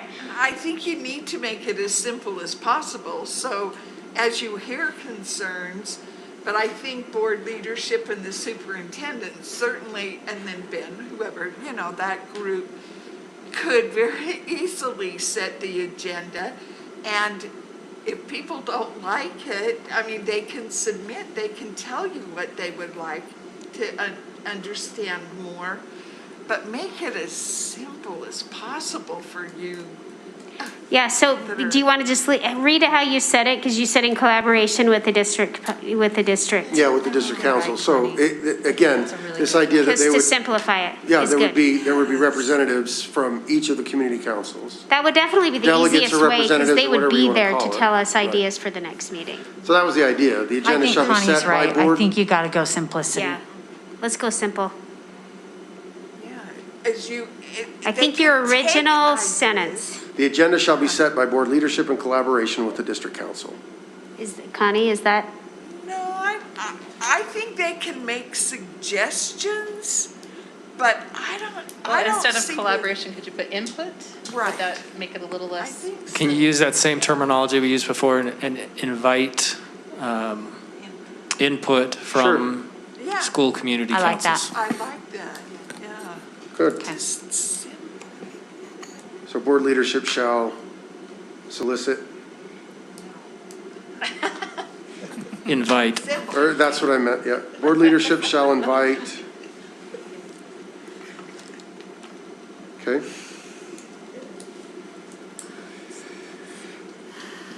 Okay, I can do that. That's good. Are we to our last? Yeah, and then point? district councils will be scheduled in schools throughout the district. There was some concern about that language. We had approved that language last time, but there is some concern about where the meetings would be held. And so I wanted to just highlight that and allow the board to have a discussion. That comment came from me. I really want to hold district community council meetings in schools. I just wondered if that puts us in a box so that now if we did that and then it didn't really work very well for one reason or another, now we have to bring that back here to change it in order to change our process. So I felt like maybe that was putting us in a box and binding us to something. But then somebody brought up to me that if we leave this in there, then for sure we have to make sure that we do them in different schools around the district. And we don't just fall into the easiest thing, which would be to have them here. And so I think that's kind of a good point. Okay, so. I don't know what you guys. So the question, board, is how do you feel we can, some of the options, we can leave it in as it's written. Another option is we can just strike it from there and approve it without the sentence. I think I like it saying that it will be in schools, or wherever, but I think it makes it so it's more inviting to everyone else rather than have them come here. I just want to point out that there is a school here, so we can. Nicole. Other thoughts or feelings, board members? I think you have to be really clear and have a schedule out of where the meetings are going to be way in advance, because if you have parents coming from, I don't know, one side of the district clear to the other, sometimes they don't know where those schools are and they're not familiar with that area, so they would need time to like find the parking, find the entrance. Not all our schools are easy, like here you go, here's where you park, here's where you go in, then find the room. So I think if it's rotating, I think it needs to be like basically advertised where it's going to be and when, and you know, those kind of things in enough advance that if I was a parent volunteering to come to one of those meetings, I would have time to look up and go, okay, this is where I need to go. This is, you know, just make it really clear so that people aren't going back and forth and going to the wrong place, and that happens. It happens with PTA, just so you know. So I'm just trying to avoid that, going to the wrong school for the wrong meeting, you know, at the wrong time. You could put location for the next board meeting will be decided at that current community council. I think it's just a matter of, do we want to leave this sentence in or not? Yeah, I'm fine to leave it in. Are we good leaving it Yeah, in? we can leave it in. That's fine. All right, So you good. say, Any other? All right, Doug, well, this is a final reading. I'm not quite sure how to handle. Well, and I'm not either. I mean, I could bring it back to you next month if you want to, if you want. Is this time sensitive in any way? No. Are we gonna, when's our first, when are we supposed to have our first meeting? Is October? First quarter is the First only quarter ends in October, right? definition. I think we can approve it I tonight. move Yeah, that we can approve it. Yeah. Can we, Will can it be you a? read it all the way through that first paragraph and how you? Just the first paragraph that we amended. Each school I just move that we accept this policy is presented by Doug. By Doug. I'll second it.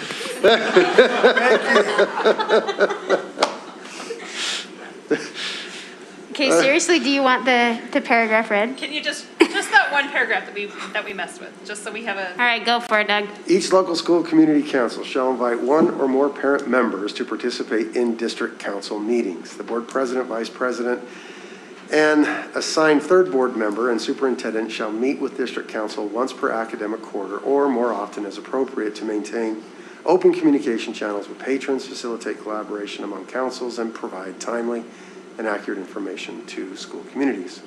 Board leadership shall invite, or may invite, or will invite input from How about board leadership will set the agenda with input from Community councils. community councils, Set the agenda local community, with school community input councils. from school community councils? Yeah. Okay. Then you get back into the mechanism, what mechanism we're using to feedback. Yep. Because remember, we were taking, that we actually did not choose to do school community councils because we were going to seek input from people attending the district council. Mm-hmm. But isn't that part of? Okay. But they are locals coming to. Yeah. Yeah, well, they, Council members. Yeah, we'll right, get it the just depends feedback on how at you the want it to meeting. read.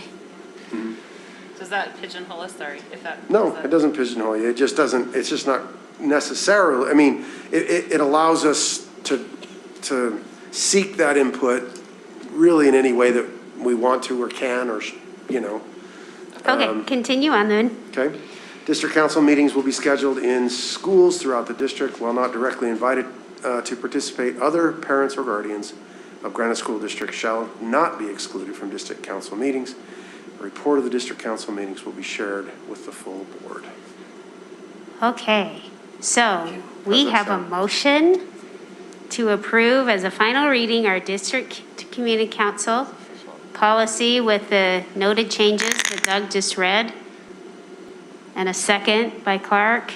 Did you have a comment, Connie? I did. Why are we saying while not directly invited to participate? Why? Because if we're going to open it up, can we just say others can come? I don't know. That just seems a Yeah, strange. I see what you're saying, Connie. Just say other parents or guardians shall not be excluded?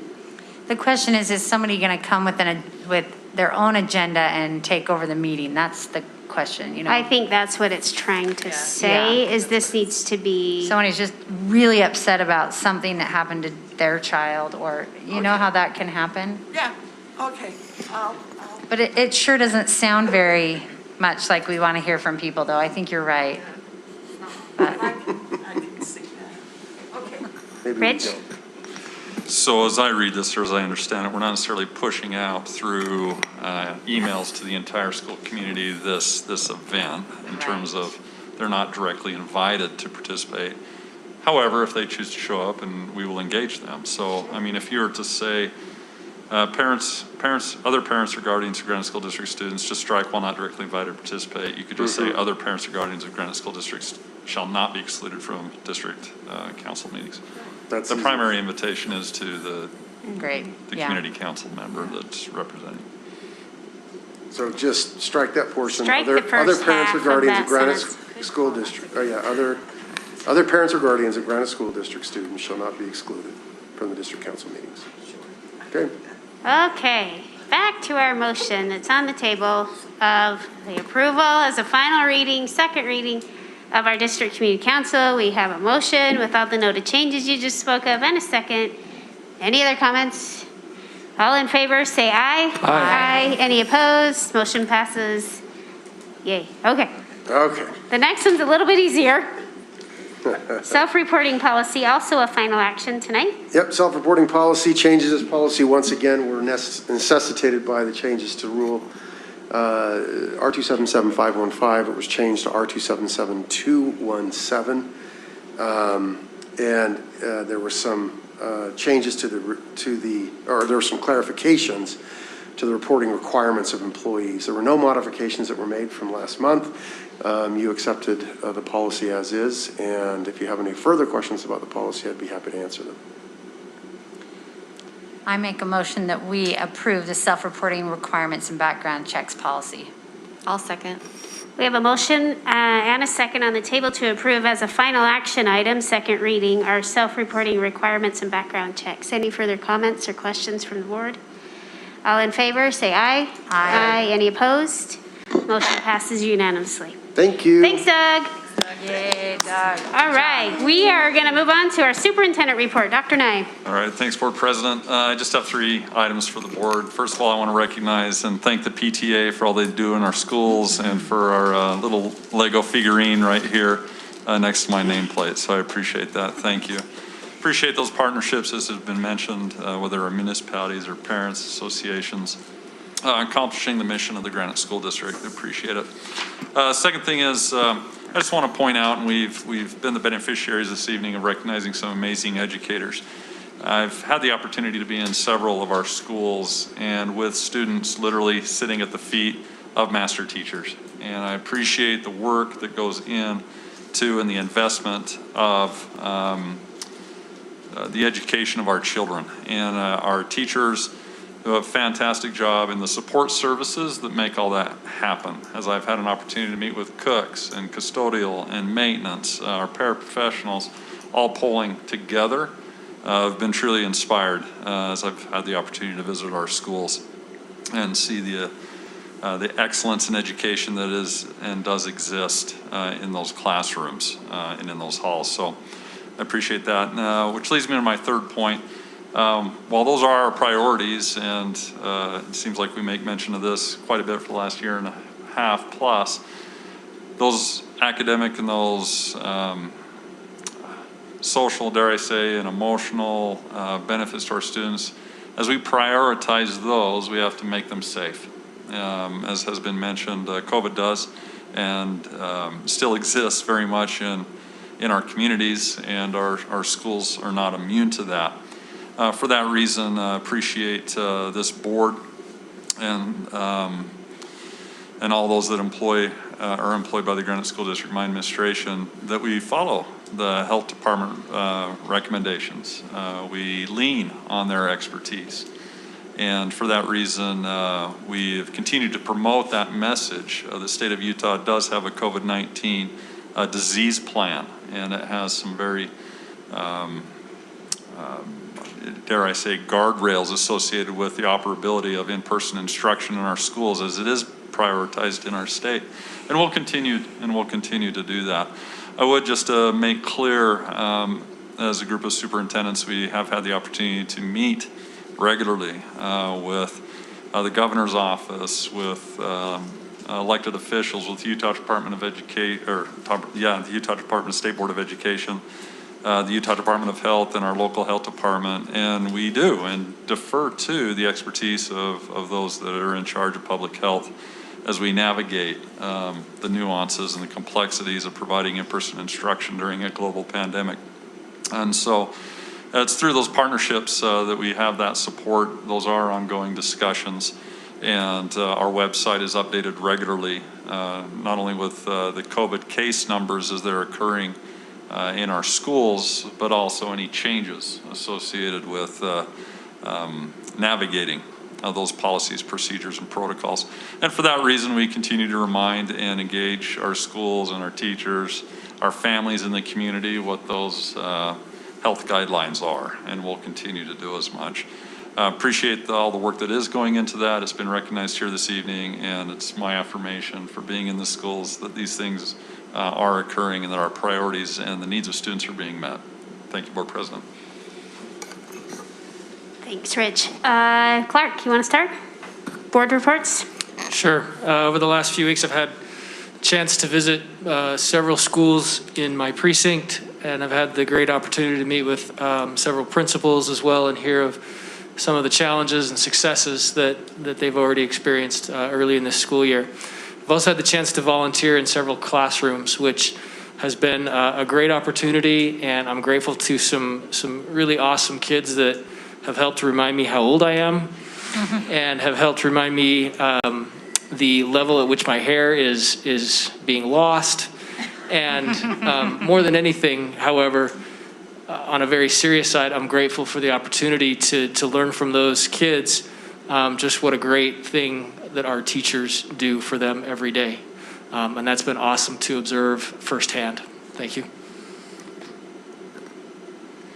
So I just have a couple of comments. I've really appreciated the teacher town halls that Dr. Nye has been conducting at our schools.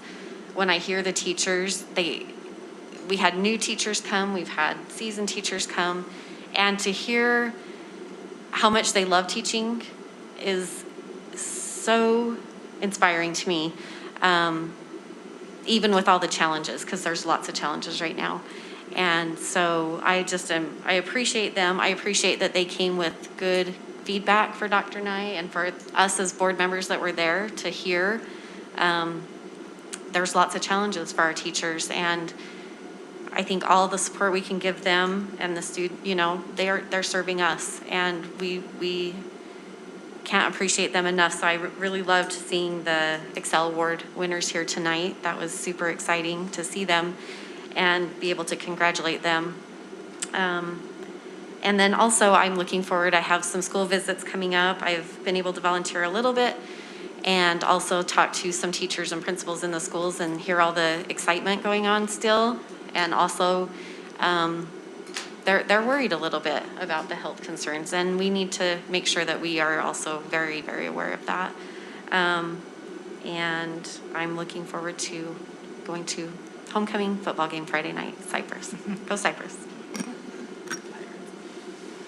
I too have appreciated the school community council and PTA town halls that you've held with, as well as the teacher ones, especially the teachers that have taken that time after contract hours to be there and be able to give some input, and then the wonderful community council members and PTA members who have come and shown their concern and their support. It's been fun to see that. I do want to just add a note. PTA is awesome, and even if you don't have a kid in school, you can join the PTA. I just want everybody to know that. But I had a conversation with our wonderful PTA president, and she was expressing concern and said, I feel like we need to do more. I feel like, what can we do to do more? And we need to get these kids involved, and we need to, especially our lower kids, our lower income kids, and our kids that are not taken care of. And I said, I just want you to remember that PTA does fill a very specific need, because getting parents into the school is so important to the success of a child. And that is the need that the PTA fulfills. So thank you. Pass that on, please, to your wonderful PTA presidents, and for you and all your hard work. It is a lot of work, and especially back to school nights and the things that have been happening. We appreciate getting the parents into the schools. That's what's really important. So thank you. It is not a futile effort, and it really does make a difference with academic achievement as well as their SEL and everything. And I wanted to say I got to go with Julie to the Skyline ribbon cutting for their new field, and it's beautiful and breathtaking and wonderful, and I'm so excited for Skyline to have that, and looking forward to seeing what's happening with both Skyline and Cypress and the progress that we're making there. So I am just excited for this school year. I am so grateful for those that have, and say thanks to our teachers and all employees for the district. And I am excited for football games. I do enjoy the high school games and much more than any other football games. So I went to one with Cottonwood, and the efforts that go forth and the coaches that try so hard, and the students who enjoy playing, and these schools that are smaller, bless their hearts for even trying to compete with these 5A and 6A schools. They are there and they try, but it's not very successful for them sometimes. Anyway, Dr. Knight, it's nice to have you here, and thanks for visiting the schools and having the opportunity to meet lots of our people and allowing them to meet you. I think it will bring a real unity in the district, and that's what we want. Thanks. I've appreciated all that community engagement too, Dr. Nye. I think that's huge. I just wanted to recognize one of the things on our consent agenda today was that we approved the plan for our ESSER 3 money. And I was so impressed with that 37-page application. The amount of data that went into the decisions of how we're going to spend that $93 million was astounding. And I just wanted to appreciate for a minute all the people who sat and worked on that and got that data together. And what came from that is that our first graders especially and second graders have the largest gaps in their reading, and our secondary students have large gaps in their math. And so that's where we're going to target, and that's who's going to need our help. And the reason I say that is because if you're someone who wants to volunteer, that's a great place to make a difference this year. And wonderful PTA. That I was looking at this and I thought, oh my gosh, we need them. I'm so glad they're here. So thanks for your support.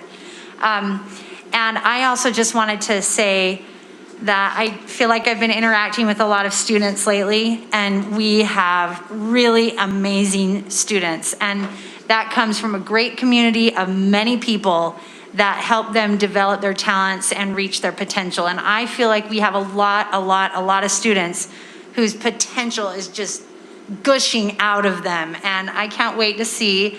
I wish we could follow them all so we could see how it impacts our community as adults, because I think it's pretty remarkable. That's all. The state board passed the rural diversity equity rule. When will we learn more about that, or will we? Oh, we will. That's our 277328, and That's exactly what I wrote down.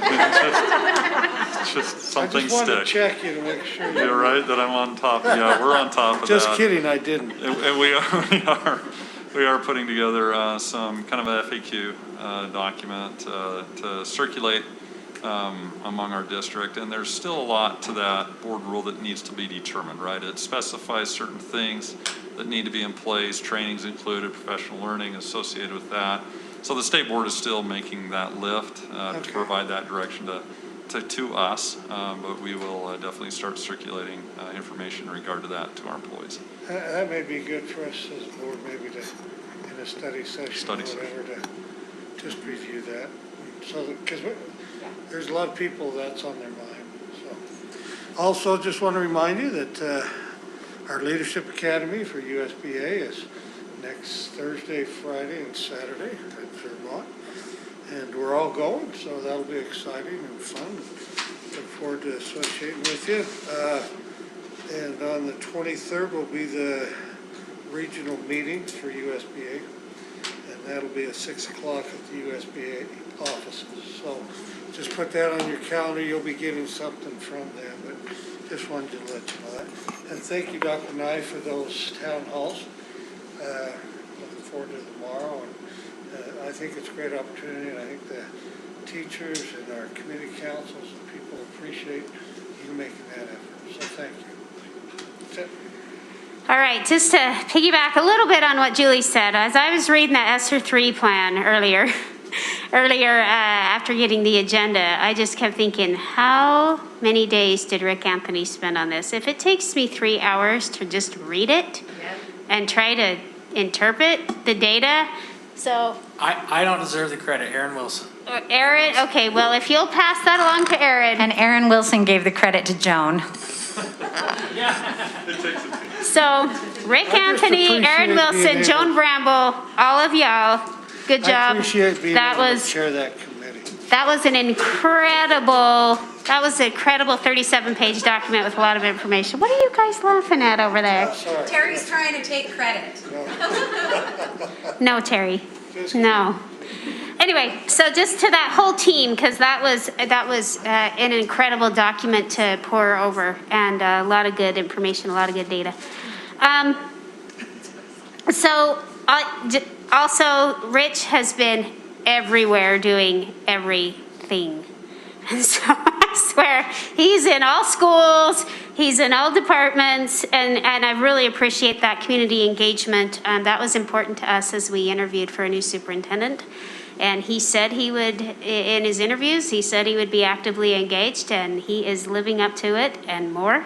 So we appreciate the very organized method. He's not just haphazardly out in the community. They're organized teacher town halls in every network, school community council and PTA feedback sessions in every network, on top of the visits to schools and administration, different administrators across the east to west. And so really incredible effort for community engagement, and I know that'll continue throughout the year.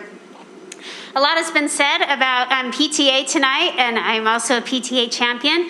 I had the opportunity to volunteer as a PTA fundraiser for a Granger High Stomp, and I forgot my earplugs. And it was really, really loud. It was actually outside in the courtyard. I'm so glad it was not inside. But it was a good opportunity to just sit back and watch the kids have fun, but also know that you're there supporting a good group, a good cause for that. So that was a good opportunity. Also, another PTA story, I had an opportunity to go to Valley Junior's PTA meeting last month, and it was incredible. It was kind of the first one, so we were going around introducing ourselves as kind of the little, board member, or not board member, the community council, no, the PTA board on that. And it was so funny because we had a PTA president who I didn't know, but I was there to I have an 8th grader there, so I'm going to sit on the board this year. So we went around the room and introduced ourselves, and there were 2 older ladies sitting at the head of the table right by the president, and they introduced themselves, and they said, "We don't have kids here. We just couldn't say no to our neighbor who's PTA president." That's great. And guess what? We're planning to feed the teachers, and they're bringing soup and a casserole, and I'm doing dessert, and it just really stood out to me that so many people are ready to help, but sometimes all it takes is an ask. And because of the connection that PTA president had with her neighbors, it all came to fruition, to where I just thought that was the coolest thing. I left there and I was like, you ladies are awesome. Another thing that's awesome in our district is our foundation. As you saw tonight, the amount of work cannot be undervalued or underestimated for how long it took for those guys to pick those 10 winners. It starts early on, and even just classroom observations alone would take hours and hours, and that's not even including all the back work. I know at least in West Valley and Taylorsville, there's a big push going on for service projects in honor of September 11th, which happens to be this Saturday. Many neighbors are getting together, neighborhoods, congregations, whatever, to put together hygiene kits, and guess where they're going? To the foundation. And so it's awesome. If anybody ever wants to know what's in a hygiene kit, how to get involved, how to drop off a donation, please reach out to any board member and we will direct you to that. I know a lot of my neighbors are scooping up stuff. It's basic. It's shampoo, conditioner, comb, hand towel, toothbrush and toothpaste, and a bar of soap. And it's amazing what that means to someone who doesn't have the basics. And so kudos to our foundation for all that they do to make sure that those kits get to where they're most needed. And thanks to all our volunteers who are the ones at home paying their own money to put those kits together. So I just wanted to end on that note, that we're thankful for the foundation and for all the support, big or small, for those that can donate things toward the foundation. So thanks to you guys, awesome board members. I appreciate all you do. And to Dr. Nye, a fun fact about Dr. Nye on his reference, when I called, he said what was said about Dr. Nye. I hope this isn't betrayal. Anyway, I will say it anyway. So they said he's the smartest guy in the room, but he never acts like it. That was what his reference told me, and I agree. He can pull numbers out of his head. You just saw it. So, but we've really enjoyed, as a board and board leadership, especially sitting down with him, talking strategic planning, talking vision, mission, and measures. So I just want to let you guys know, whoever's listening and those in attendance, that we're working on that plan and we're moving forward as a district. So appreciate Dr. Nye, all that he brings to Granite. And with that, I'm done, and I'll wait for a motion to adjourn. I motion to adjourn. I'll second. All in favor, say aye. Aye.